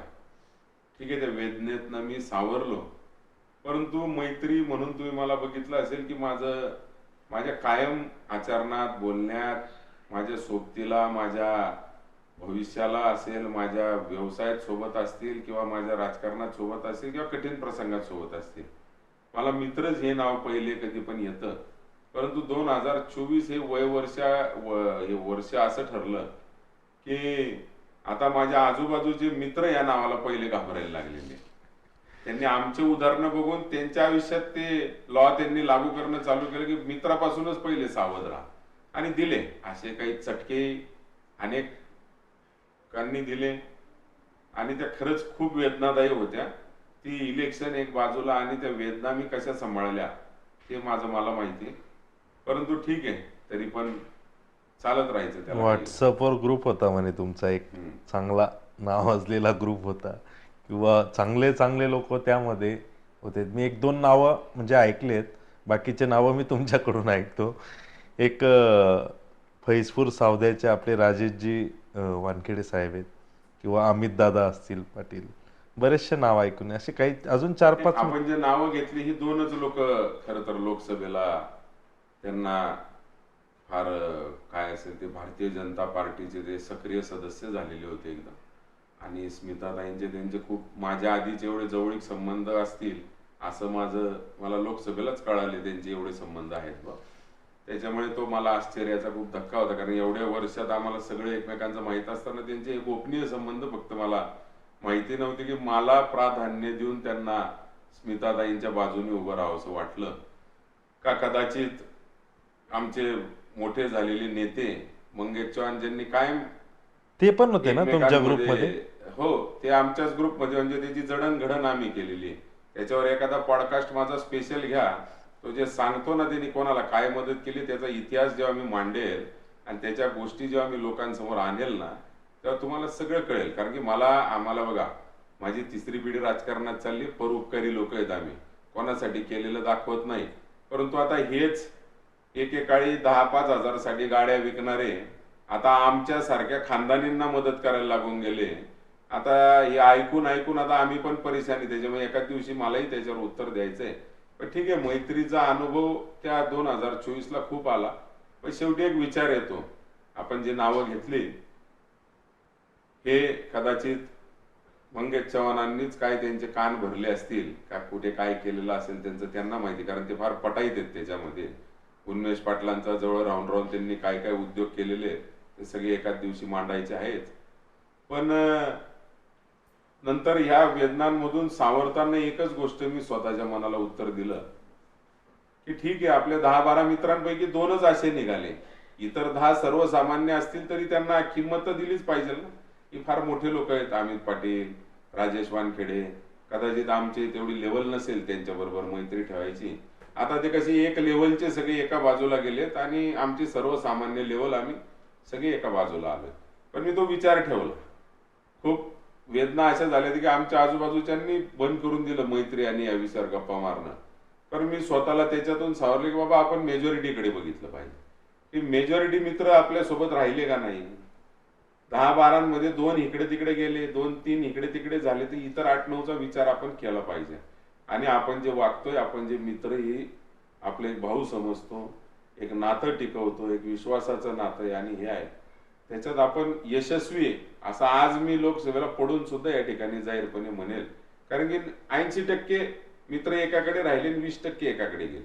ते व्हॉट्सअपला ग्रुप आहे का अजून? व्हॉट्सअपला काही लेफ्ट झाले, काही आहेत, काही बघत राहतात फक्त एकमेकांची गंमत, कुणाचं काय चालू आहे. पण ते आता मैत्री म्हणून नाहीये, नक्कीच ते राजकारण म्हणून फक्त एकमेकांवर लक्ष ठेवण्यासाठी काही तिथे अजून पण आहेत. चर्चा वगैरे आता काही? चर्चा वगैरे आमच्यात आता काही होत म्हणजे बरेचसे तुमच्यावर काही आता म्हणजे आरोप प्रत्यारोप होतात, मी ते बघतो, म्हणजे आम्ही तर बघतोच आहे. ते कितपत सत्य असं तुम्हाला वाटतं? जे आरोप प्रत्यारोप आहेत म्हणजे जास्त कोणाकडून नाही ऐकायला मिळालं साधारणतः आता माहितीनुसार, म्हणजे आमच्या 40 गावातील जे आमदार आहेत ते असे एक ठराविक 1-2 लोक आहेत त्यांच्याकडून फार आरोप प्रत्यारोप. आताच काल परवा त्यांनी स्टेट आमदारला माझ्या व्यतिरिक्त, माझा दावा आहे, त्याला माझ्यापेक्षा जास्त कोणीच ओळखत नाही. त्याची एक छोटीशी स्ट्रॅटेजी तुम्हाला सांगतो. त्याचं तर सखोल भरपूर माझ्याकडे आहे, भरपूर काही सांगण्यासारखं आहे. एखाद्या गोष्ट जी त्याच्यावर येणार असेल त्या आधीच तो दुसऱ्याच्या नावाने, त्याच नावाने तो नरेटिव्ह सेट करून मोकळा होऊन जातो. ही सगळ्यात पहिले त्याची वागण्याची स्ट्रॅटेजी. ती आमच्या खाजगी मैत्रीत असो की आता राजकारणात असो. खाजगी मैत्रीत असताना सुद्धा असे अनुभव मला खूप आलेले. परंतु त्यावेळेस आपण एक मित्र या नात्याने काय होतं, आमच्या डोळ्यांवर थोड्याशा पट्ट्या होत्या सगळ्यांच्या, की जाऊ द्या चला, मित्र म्हणलं का आमच्यासाठी आम्ही सगळे असं धावून सुटणारे होतो, सगळ्या चुका पोटात घालणारे मित्र होतो. त्यामुळे ते बऱ्याचशा गोष्टी त्या सहन होऊन गेल्या त्या काळामध्ये. अशी ती याची आहे. त्याच्या दुसरं जे आता आपण बघितलं असेल, काही उल्लेख अनेक मान्यवरांनी केलेला आहे. जसा काही पालकमंत्र्यांनी देखील उल्लेख केला होता दूध संघाच्या बाबतीमध्ये. फार तुला हुशार समजत होते, एवढी वाईट अवस्था त्या दूध संघाची आतून आहे. परंतु भाजप म्हणजे काय, RTI कायदे कमी करून टाकले, देत नाही, हुकुमशाही. याच्यामुळे ते पितळ 5व्या वर्षी जेव्हा उघडं पडेल ते प्रचंड वाईट राहणार. अशा अनेक गोष्टी आहेत. किशोरप्पांनी सुद्धा सांगितलं होतं की बाबा माझा प्रस्ताव चालू होता आणि माझा प्रस्ताव बघून, हे तुम्हाला नुसतं एखाद्याचा स्वभाव लक्षात येण्यासाठी हे मुद्दे सांगतो, माझा प्रस्ताव बघून केव्हा माझ्या खालून माझा प्रस्ताव चोरून स्वतःचा करून टाकला मला कळालं सुद्धा नाही. हे किशोरप्पांनी तिथे भाषणामध्ये त्याच परिवहन कार्यालयाच्या उद्घाटनात सांगितलेलं आहे. म्हणजे ही जी वृत्ती आहे ही आपसात हे कोणाचेच नाही आणि हे कधीच कोणाचे होऊ शकत नाही. आणि यांनी मदत केली, हा फार गर्भ श्रीमंत होता पहिल्यापासून लोकांना मदत करायला, आणि हा लोकांना मदत करेल. आता कसा रेटून बोलतो किशोर आप्पाला मी मदत केली. आता किशोर आप्पा आमदार असताना तू त्या किशोर आप्पाच्या मागे काय फिरायचा? आज तू एका कुठल्या फायनान्सरवर जगतोय, तो तुला कुणी दिला? अरे ते सगळं जर ज्यावेळेस हे लोक बोलतील ना, तर काय परोपकारी स्वभाव कोणाचे तरी असता. काय कधी कधी कोणाला बोलता येत नाही, एखाद्याला खूप जास्त बोलतो, पण असं बोलणाऱ्याच ह्या जगात विकलं जातं, अशी दुनियाची वेगळी रीत आहे. पण ठीक आहे, खोटं कितीक दिवस टिकेल त्याचे मलाही थोडंसं या उदाहरणात बघायचंच आहे एकदा, की आता खोटं किती दिवस टिकतं. रेडी हितेश.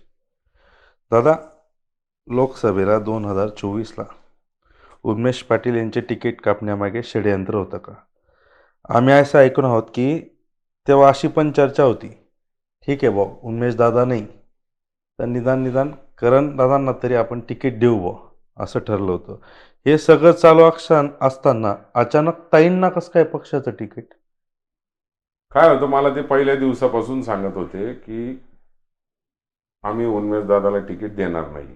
परत तेच झालं की अनेक वेळा मी जुळवायचे प्रयत्न केले, आमदारांनी त्यांचे असतील, गिरीश भाऊनी त्यांचं असेल. शेवटी आपण एक मैत्रीमध्ये घात करायचं काम कधी करत नाही. नाही, त्यांना तिकीट आम्ही देणार नाही आहोत.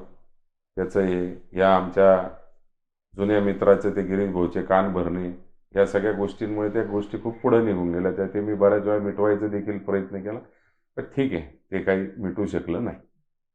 शेवटी मग ते मला सांगायचे तुला तिकीट देतो. आता मला तिकीट देतो नुसते सांगायचे, पण यांच्या स्ट्रॅटेजीज मला माहिती आहे.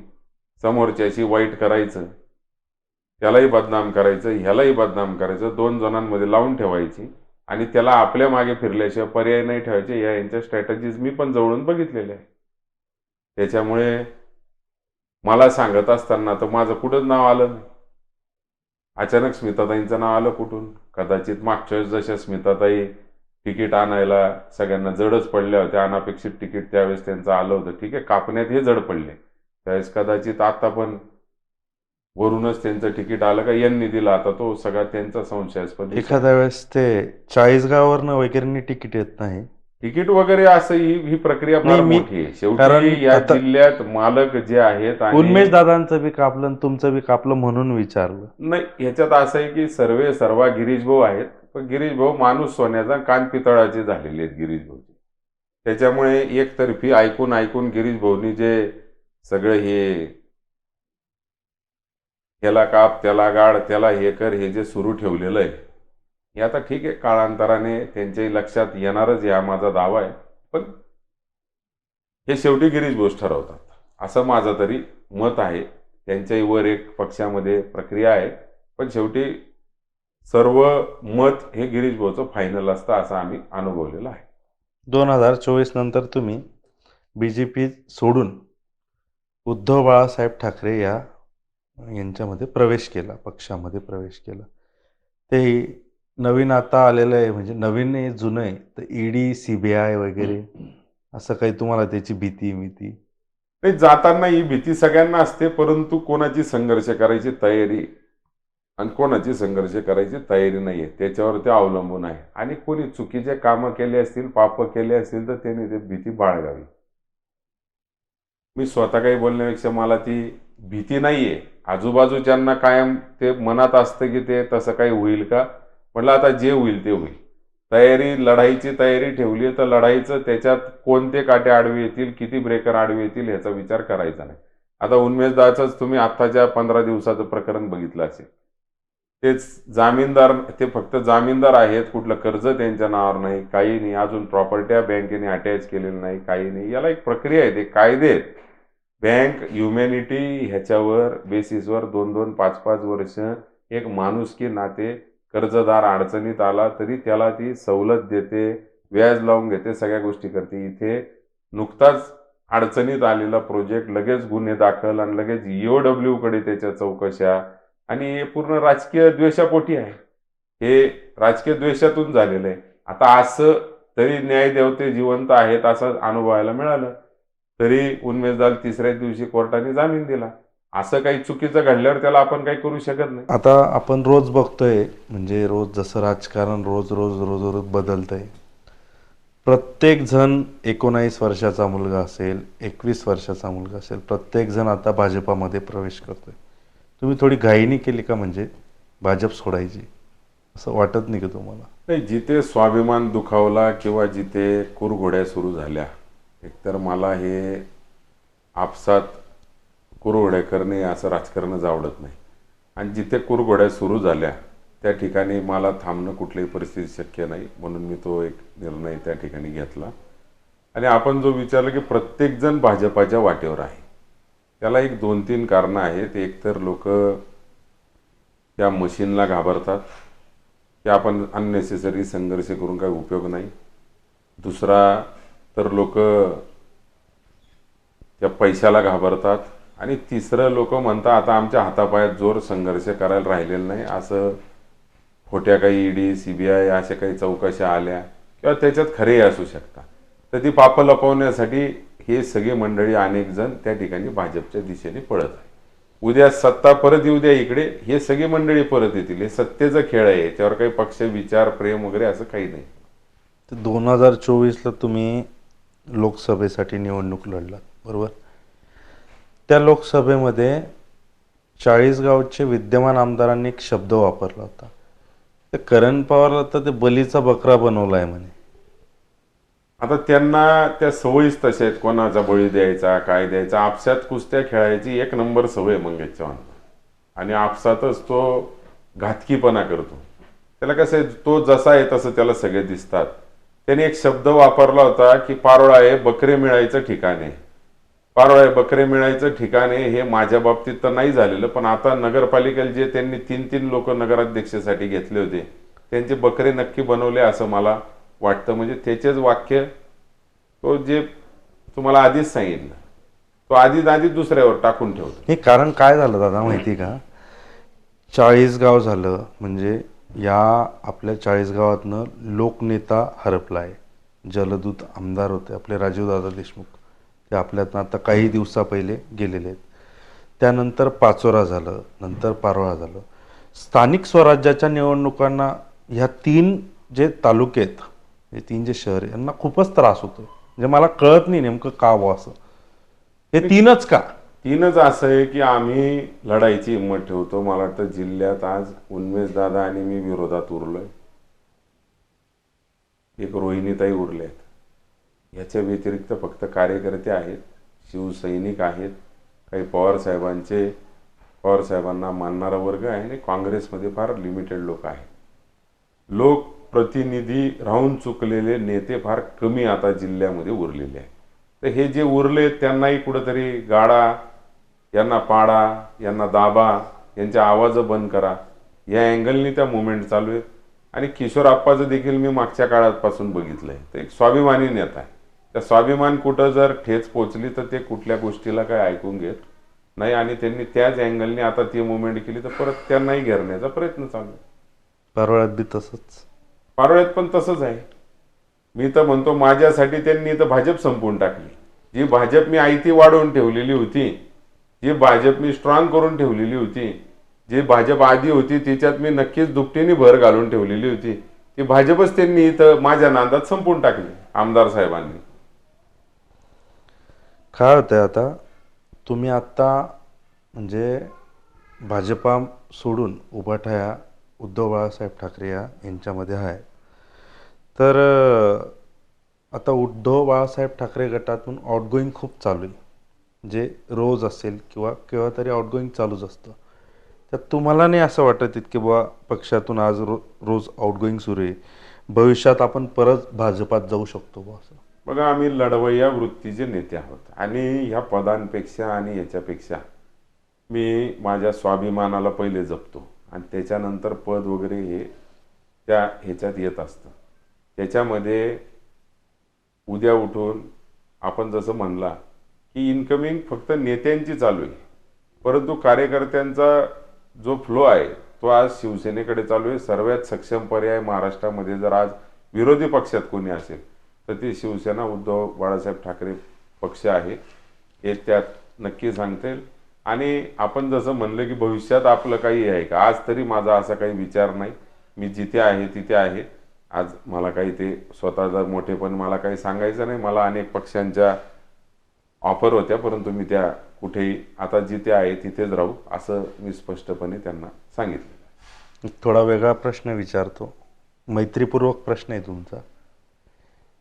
तुमचं म्हणजे आता एवढं जे आपण बोलत होतो, या बोलत असताना उन्मेष दादांचं नाव परत परत येत आहे. म्हणजे तुमचे उन्मेष दादांचे मैत्रीपूर्वक पण संबंध आहेत, राजकारणाशी पण बरेचसे संबंध आहेत, किंवा म्हणजे अनेक संबंध आहेत तुमचे. मग चाळीसगावमध्ये म्हणजे आता जी खेच चालू आहे, रस्सी खेच खालीवर ओढतान, यात तर मग तुम्ही विद्यमान आमदारांमध्ये आणि उन्मेष दादांमध्ये असं समित म्हणजे करून नाही देऊ शकत का? नाही, मी माझं लोकसभेच्या आधी बरेच दिवस समित करण्याचा प्रयत्न केला, परंतु राजकीय आश्रय त्यांना मोठा असल्यामुळे त्यांच्या हवा डोक्यात गेलेली होती आमदारांच्या, आणि त्यांना कदाचित असंही कळत असेल की आता एक संपूर्णच टाकू, स्वतः एकटे जिवंत राहू, अशा पद्धतीने त्याच्या त्या कुरघोड्या चालूच होत्या. की बरंच आम्हाला खूप एकमेकांना बोलायचे बरेच अधिकार होते, आम्ही खूप एकमेकांशी आमचे वादही झाले, खूप बोलाबोली झाली, सर्व तो सन्मानजनक होतं. त्याच्यात काही कोणाला राग येण्यासारखी तशी काही परिस्थिती नव्हती. सगळ्यांनी ऐकूनही घेतलं, पण शेवट त्यांचा तिढा काही मिटला नाही. आणि नंतर आता त्यांनीच माझ्या बाबतीत जे वागले, ठीक आहे, मला लोकसभेला त्यांनी माझ्या विरुद्ध काम केलं, त्यांच्या पक्षाचं काम होतं, त्यांचं आणि माझं मी जाहीरपणे सांगेल की त्यांचं आणि माझं फोनवर बोलणंही झालं होतं की बाबा ठीक आहे, तू तुझ्या पक्षाचं काम कर, तुलाही भविष्य, मी माझ्यासाठी काय तुझं भविष्य कुठे अडवणार नाही. पण ज्या पद्धतीने आमच्या म्हणजे सोबत राहिलेल्या ज्या सगळ्या गोष्टींचा जो त्यांनी उपयोग केला, आमचं एकमेकांचं जे सगळ्यांना माहिती त्याचा उपयोग केला, त्या सगळ्या गोष्टी मोठ्या चुकीच्या आहेत. त्यात त्यांना अतिशय चांगल्या पद्धतीने माहिती की मला कुठलं व्यसन नाही, आणि माझा कोल्ड्रिंक पितानाचा आमचा सर्वांचा मित्रांचा फोटो होता, आणि त्याला त्याने बिअरची बाटली लावून, कारण ह्या सगळ्या कलाकार्या त्याच्याकडेच आहे, त्याच्याकडेच ती एवढी यंत्रणा आहे, ती अशा नरेटिव्ह सेट करणं, लोकांचे खोटे इमेज बनवणे, लोकांविषयी खोटं काहीतरी अफवा पसरवणे, हे सगळं त्याच्या वॉर रूमला चालतं. तर त्यांनी ते जे सुरुवात तिथून केली, भाषण करणे, मला बकरा म्हणणे करणे, आम्ही मैत्रीत ह्याच्या पलीकडे एकमेकांना बोलायचो, त्याच्याबद्दल मला कधीच राग नाही.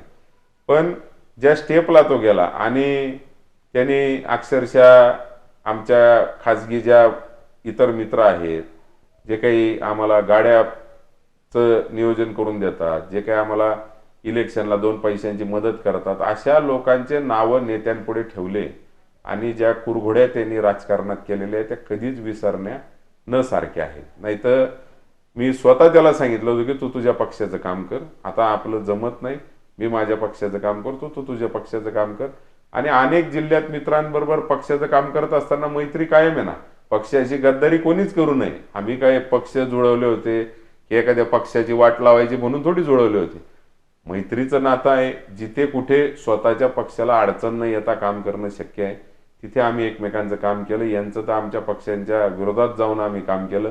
मी स्वर्गीय राजूदादाची एक जाहीर, ते जेव्हा वारले, एक मुद्दाम त्याच्याशी रिलेटेड आपल्याला किस्सा सांगेल की जिथे जेव्हा वारले तेव्हा मला एक मनातली खंत राहून गेलेली होती, ती बोलून दाखवली मी राजूदादांना की तुमच्यासारख्या खानदानींविरुद्ध मी इथं येऊन जे 2019ला मंगेश चव्हाणसाठी नियोजन केलं, आणि अतिशय काठावर तो फक्त माझ्या नियोजनामुळे निवडून आला, आणि ते पाप मला लागलं, त्याची मी जाहीर आज राजूदादा तुमची माफी मागतो. मला एक ते हे झालं की आज राजूदादा लवकर आपल्यातून निघून गेले, पण मला हयात असताना त्यांची माफी मागता आली, याचं एक त्या दिवशी प्रचंड माझ्या मनामध्ये ते खदखदत होतं की ती जर माफी मागायची राहून गेली असती, एवढ्या खानदानी माणसाविरुद्ध आपण अशांसाठी काम केलं, ती खंत आणि तो पश्चाताप मला आजीवन राहिला असता, हे मी नक्कीच आपल्याला या निमित्त सांगेन.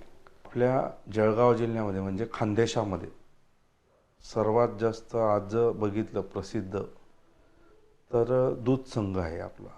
जे दूध संघाची जी आपली ही गोष्ट आहे ही संपूर्ण महाराष्ट्रामध्ये काहीतरी आगळी वेगळीच गोष्ट आहे. या दूध संघावर तुम्ही बघितलं असेल जवळून, नाथाभाऊंनी बऱ्याच वर्ष काम केलेलं आहे. आता दादाही काम करतायत, मंगेश दादा विद्यमान आमदार. थोडासा काहीतरी बदल झाला आहे का अजून व्यवस्थित झाला दूध संघ असं वाटतं तुम्हाला?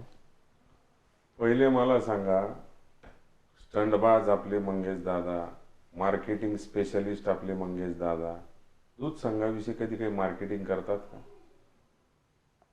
तिथे कोणती स्टंटबाजी केली का त्यांनी की डुप्लिकेट दूध आलेलं पकडलं का काही झालं? काही येत नाही का तिथे डुप्लिकेट दूध? मिक्स केलेले दूध येत नाहीत का? तिथे स्टंटबाजी का करत नाही? हे पहिले शोधण्याचा प्रश्न. तो दूध संघ यांनी जेवढं दाखवताय तेवढा आतून खोकला झालेला आहे, परंतु त्या गिरीश भाऊच्या कवचमुळे ते सगळं धकतं आहे. अतिशय आतून डायरेक्टर नाराज आहेत. त्यांना सगळं कळतंय की आपण हे काय करून ठेवले, मोठं पाप आपल्या हातून होतंय, पण गिरीश भाऊच्या कवचमुळे दूध संघच नाही सगळंच धकतंय. ज्यावेळेस ही निवडणूक दूध संघाची लागेल त्यावेळेस मी आपल्याला सांगतो की पहिल्यांदा आपल्याला आज एक प्रूफ म्हणून सांगून ठेवतो, सहसा माझे अंदाज चुकत नाही. पुढच्या वेळेस हे मंत्री आमदार एकही त्या दूध संघाला उभं राहिले नाही, म्हणजे समजून घ्यायचं आतून यांची मोठी घाण झालेली आणि हे पॅनल पडणार आहे तेव्हा ते उभं राहणार नाहीत. नाथाभाऊंचं पॅनल यांनी फक्त रुपया कमिशन देतो म्हणून सगळ्यांना आश्वासित करून आणि मोठ्या प्रमाणावर पैसे देऊन त्या ठिकाणी पाडले.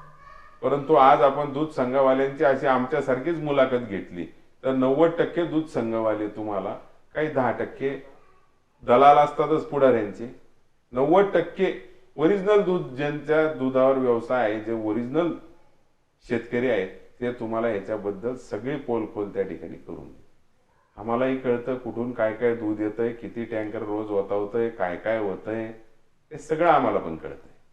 पण ठीक आहे, ते आता जेव्हा निवडणूक लागतील तेव्हा बोललं जाईल. विकासाच्या आपण मला सांगा की आपण ज्या दूध संघावर बोलताय त्या दूध संघाच्या जे तुमच्या 40 गावच्या विकासावर आपण बोलू ना. 40 गावचा विकास इकडे सांगितलं जातं आम्ही कमिशन घेत नाही, पण आम्ही स्वतः पार्टनर आहे. म्हणजे नरेटिव्ह कसा सेट केला जातो, काय प्रामाणिक आमदार आहे, कमिशन घेत नाही. कोण घेतं मग कमिशन? तुम्ही पार्टनर आहात, हे जग जाहीर आहे. बाहेरचे एजन्सी का लागतात तुम्हाला? तुम्ही एवढे स्वतःला जे म्हणवतात ना, स्वतःची मार्केटिंग करून घेतात ना, एखाद्याचं काय काम आहे? स्वतःच्या तालुक्यातल्या कॉन्ट्रॅक्टरला सक्षम करणे. मी क्वालिटीचं असं, मी क्वालिटीचं तसं. आणि त्या क्वालिटीचं जर तुम्हाला ज्या दिवशी पडदेफाड होईल त्या दिवशी तुम्हाला कळेल. बोर्ड लावायला तुम्हाला टेंडर काढावं लागतं, काम एवढ्याचं बोर्ड एवढ्याचा.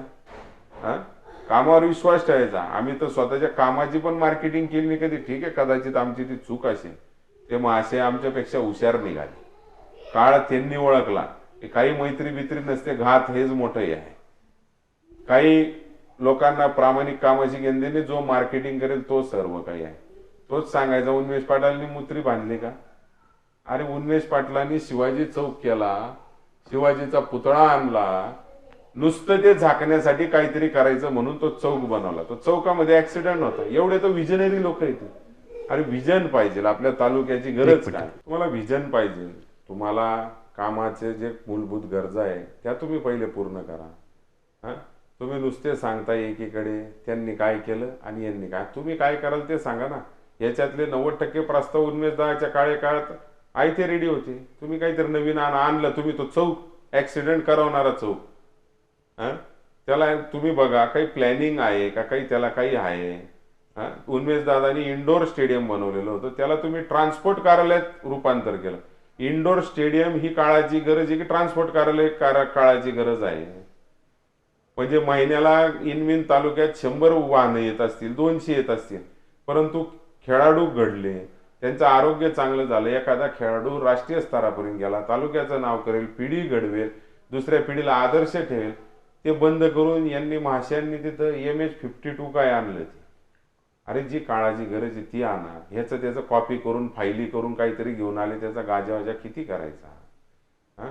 दुसऱ्यांनी काही केलंच नाही म्हणायचं, याला त्याला बोल बच्चन म्हणतो. मग स्वतः तुम्ही डिक्लेअर केलं होतं माझ्या घरातून पुढच्या 20 वर्षात कोणीही राजकारण, स्टाईल तर अशा मारतो तसा हा काय 5-25 वर्षाचा कुठला राजकारणी, याच्या पुढे 50 वर्षाचे राजकारणी फिके आहेत. अशी स्टाईल मारतो. स्टाईल मध्ये तर असा बोलतात, तुझं वय किती, तुझं 6वं वर्ष चालू आहे, वय वर्ष राजकारणातलं, हा, आणि तू भाजपच्या लाटेंवर ह्याच्यावर तू थोडाफार कुठेतरी निवडून येतो. त्या याचे कोणाकोणाचे पैसे वापरतो, काय काय करतो, आम्हाला सगळं माहिती आहे. कोणाला सांगतो तू या गोष्टी? ते कार्यकर्तेच बघा, या नगरपालिकेच्या तिकिटांसाठी कोणाकोणाकडनं किती पैसे घेऊन ठेवलेले, काय काय केलेलं आहे, ते सगळ्या भाऊमूर्ती. त्या पण आहे ना पैसे दादा, घेऊन- नाही नाही, पण दादा ते म्हणजे आता त्यांचं ज्या दिवशी फॉर्म भरला ना त्यांनी, त्यांच्या पत्नींचा म्हणजे प्रतिभाताईंचा, त्या दिवशी त्यांनी एक मुद्देसूद गोष्ट सांगितली की विकासाच्या मुद्द्यावर मी फॉर्म भरतोय बुवा. म्हणजे ते जरी म्हटले असतील ना की बुवा मी माझ्या घरातनं कोणाला देणार नाही, पण विकासाच्या मुद्द्यावर अनेक आता उद्यानं झालीत, त्याच्यानंतर तुमचं हे शासकीय इमारत असेल, पंचायत समिती असेल, अनेक काही काही होतंय. अहो कुठे झालं नाही, कोणत्या तालुक्यात झालं नाही? सगळ्या तालुक्यांमध्ये 2-2, 3-3 हजार कोटीचे कामं झाले. पुढच्या निवडणुकींसाठी पैसा जमा करायचा होता. 50 खोक्याचं गद्दारीचं पाप लपवायचं होतं. अजित पवारांना सोबत घेतल्याचं पाप लपवायचं होतं. आयते पैसे वरून येत होते.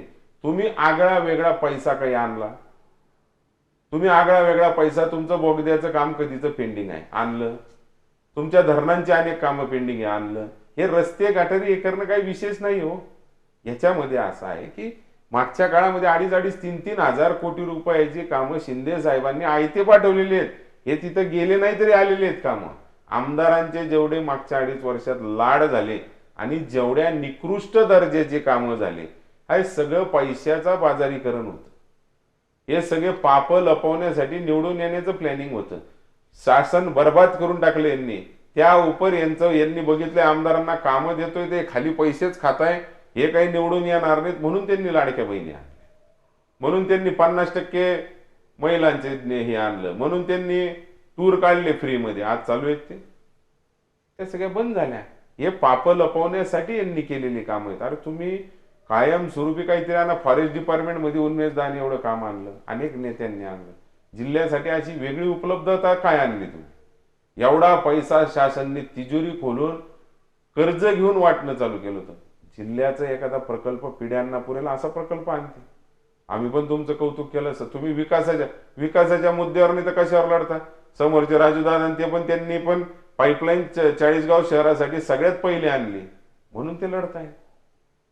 सगळेच विकासाच्या मुद्द्यावर लढताय आणि आपण विकास करून काय उपकार नाही करत लोकांवर. लोकांनी निवडूनच आपल्याला त्याच्यासाठी दिलेलं असतं. तुम्हाला तर महाशयांना 85,000 मतांनी निवडून दिलेलं आहे, त्याच्यासाठीच निवडून दिलेलं आहे. विकास सगळेच करता, कुणीही बसलं तरी विकासच करतो. तुम्ही एकही घरातला माणूस मी उमेदवारी राजकारणात करणार नाही.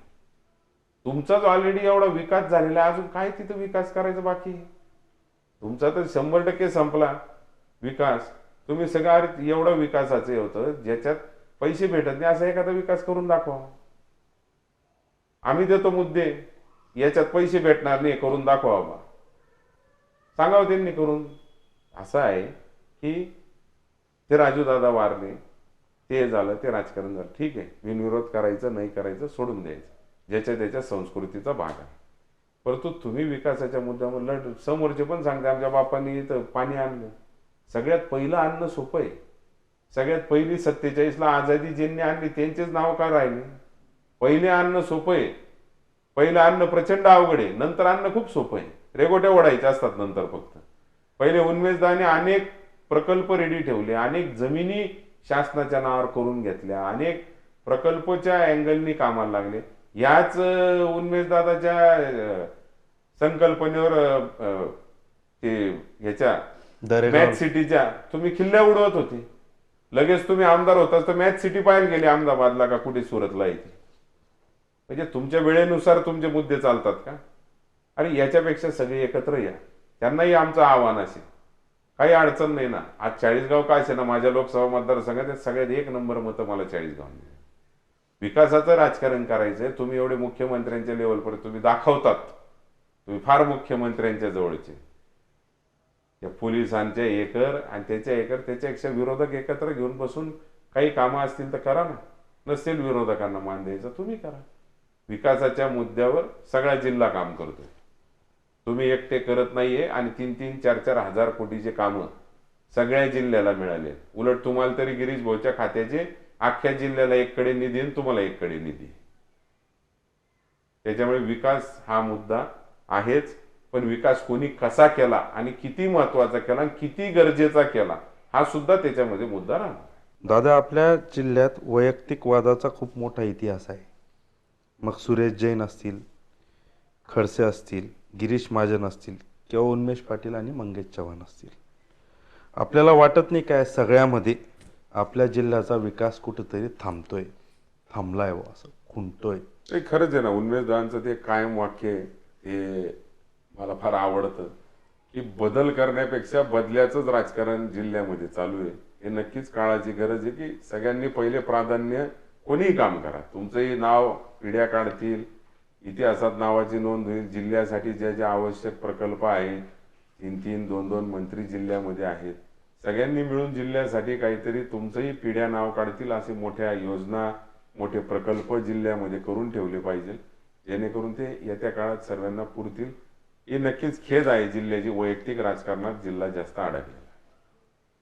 2029चं आता इलेक्शन असेल पुढे, त्यासाठी तुम्ही कोणती तयारी करणार आहे? म्हणजे कशा प्रकारे तुमची तयारी असेल? 2029 येणाऱ्या परत विधानसभा असतील, लोकसभा असतील, त्या निवडणुकीला सामोरे सर्व पक्षाला घेऊन जावंच लागेल. तर आता मी असा एक म्हणजे शेवटचा प्रश्न आहे माझ्या मनातला, की आता ऑल ओव्हर महाराष्ट्राचं राजकारण तुम्ही बघतायत.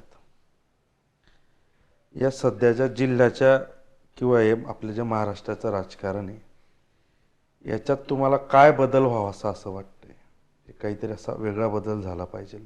वेगळा बदल, एक खूप छोट्या छोट्या गोष्टी ज्या इथं पेंडिंग आहेत. एक समजून घ्या, जिल्ह्यामध्ये पाण्याचे प्रश्न, पाण्याची उपलब्धी अजून त्यांनी या ठिकाणी वाढवली पाहिजे. रस्त्यांचे जे कामं आहेत, कनेक्टिव्हिटी अजून वाढवली पाहिजे. आणि MIDC ला भरपूर स्कोप आहे, परंतु कोणी वैयक्तिक लक्ष घालून त्या ठिकाणी MIDC का रोजगार वाढवण्याचा प्रयत्न करते. रोजगार हा सुद्धा मोठा आपला कळीचा मुद्दा या जिल्ह्याचा आहे. त्याच्यात लक्ष घातलं तर जिल्हा चौफेर विकसित होईल व आर्थिकदृष्ट्या सक्षम होईल असं मला वाटतं. धन्यवाद दादा, तुम्ही आमच्या सर्व प्रश्नांना अगदी दिलखुलासपणे उत्तरं दिली. आता हा आपला प्रश्नांचा मार्गपरिक्रमण जो आहे तो आता इथंच थांबला आहे, पण यानंतर आमच्याकडे एक रॅपिड फायर म्हणून एक हे असते. त्या रॅपिड फायरमध्ये आम्ही काही प्रश्न विचारतो, त्यातलं तुम्ही एकच उत्तर द्यायचं असतं, म्हणजे जसं की येस और नो दोघांपैकी. त्यातला पहिला प्रश्न असा आहे दादा, उद्धव ठाकरे की राज ठाकरे? उद्धव साहेब. आत्ता जर गिरीश महाजन साहेबांना फोन केला तर ते उचलतील का? लोकसभेनंतर काही झालं नाही त्याच्यामुळे काही सांगता येत नाही, पण गिरीश भाऊ असं एक स्पोर्टी माणूस आहे, त्याच्यामुळे उचलतील असं वाटतं. उन्मेष दादा की मंगेश दादा? कशा संदर्भात? राजकारणासंदर्भात. राजकारणी म्हणाल आणि घातकी म्हणाल, अति राजकारणी म्हणाल तर मंगेश दादा. प्रशासनावर पकड जास्त कुणाचे, नाथाभाऊ की गिरीश महाजन? नाथाभाऊंच्या काळात आम्हाला जास्त जाणवलं. आता नाही. आता त्यांच्याकडे सत्ता नाही, काही नाही, पण उत्तम प्रशासक म्हणून जर बघितलं तर नाथा. भविष्यात तुम्हाला कोणती निवडणूक लढवायला आवडेल, लोकसभा की विधानसभा? लोकसभा. महाराष्ट्रातला आवडता नेता कोणता? उद्धव साहेब. आणि भारतातला आवडता नेता कोणता? पवार साहेब. आपल्या जळगाव जिल्ह्याच्या विद्यमान खासदारांना एका वाक्यात काय सल्ला द्याल? विद्यमान खासदारांनी चांगली कामं करावीत, लोकांसाठी कामं करावीत. काय अडचणी, उत्तम प्रत्येकाला संधी मिळते, त्यांच्या कामांना, त्यांचे चांगले कामं केले, काही कायमस्वरूपी त्यांचंही नाव निघेल आणि त्यांच्या कामाला माझ्या शुभेच्छा. तरी भविष्याचा म्हणून एक प्रश्न विचारूनच घेतो, भाजपा का उद्धव बाळासाहेब ठाकरे गट? उद्धव बाळासाहेब ठाकरे. उद्या जर समजा तुम्ही मोदीजींना भेटले तर एक सहज आता गप्पा असतात, तर काय सल्ला द्याल? मी त्यांना नक्कीच एवढी विनंती करेल, सल्ला देणे इतका मी मोठा नाही, पण त्यांना विनंती नक्की करेल की ज्या प्रमाणात आपल्याला लोक मानतात त्या प्रमाणात आपण खरं बोलावं आणि युद्धाचं राजकारण करू नये, ही मी त्यांना अतिशय पाय पडून विनंती करेल. एक अजून इच्छा होती, पूर्ण करतात का नाही माहीत नाही. एक फोन तुमच्या मित्राला करायचा आहे, फक्त फोन कानाला लावायचा आहे आणि फोन करायचा आहे आणि बोलायचं त्याच्याशी, 2च शब्द बोलायचे. तुमचा जवळचा मित्र आहे, तुम्हाला माहिती आहे आता तो नाही आहे तुमच्यासोबत, पण आहे तुमचा मित्र. करू शकशाल का तुम्ही? हो, त्याला काय. करा बरं का. कोण मित्र आहे तुमचे? जवळचा एक मित्र होता, पण आता मित्र नाही. तुम्हाला माहिती, नाव सांगायची गरज नाही. कोण आहे? लावला नुसतं कानाला लावा तुम्ही आणि ठरवा की बुवा तो तुमचा जवळचा मित्र आहे. म्हणजे आपले 40गावचे विद्यमान आमदार तुमचे खास मित्र होते. नाही होते ते, आता त्यांना फोन लावणं, त्यांना वाटेल इलेक्शन चालू आहे आता फोन लावणं योग्य राहणार नाही, पण तरी पण एक फोन लावला बुवा, आता तुमचा आणि त्यांचा फोन झाला तर काय सल्ला द्याल तुम्ही त्यांना त्या फोनवर? त्यांना हेच सांगेल की आपले विरोधक पण खानदानी आहेत, आमच्याशी कसं वागलं ते सोडून दे, पण त्यांच्याशी तरी खानदानी वागा. धन्यवाद दादासाहेब. आमच्या प्रत्येक प्रश्नाला दिलखुलास आणि बेधडकपणे उत्तर दिलीत तुम्ही. तुमच्या बिझी शेड्यूलमधून तुम्ही एक छोटासा वेळ आमच्यासाठी दिला, यासाठी विचारमंथन हे चॅनल तुमचं खूप खूप आभारी. धन्यवाद.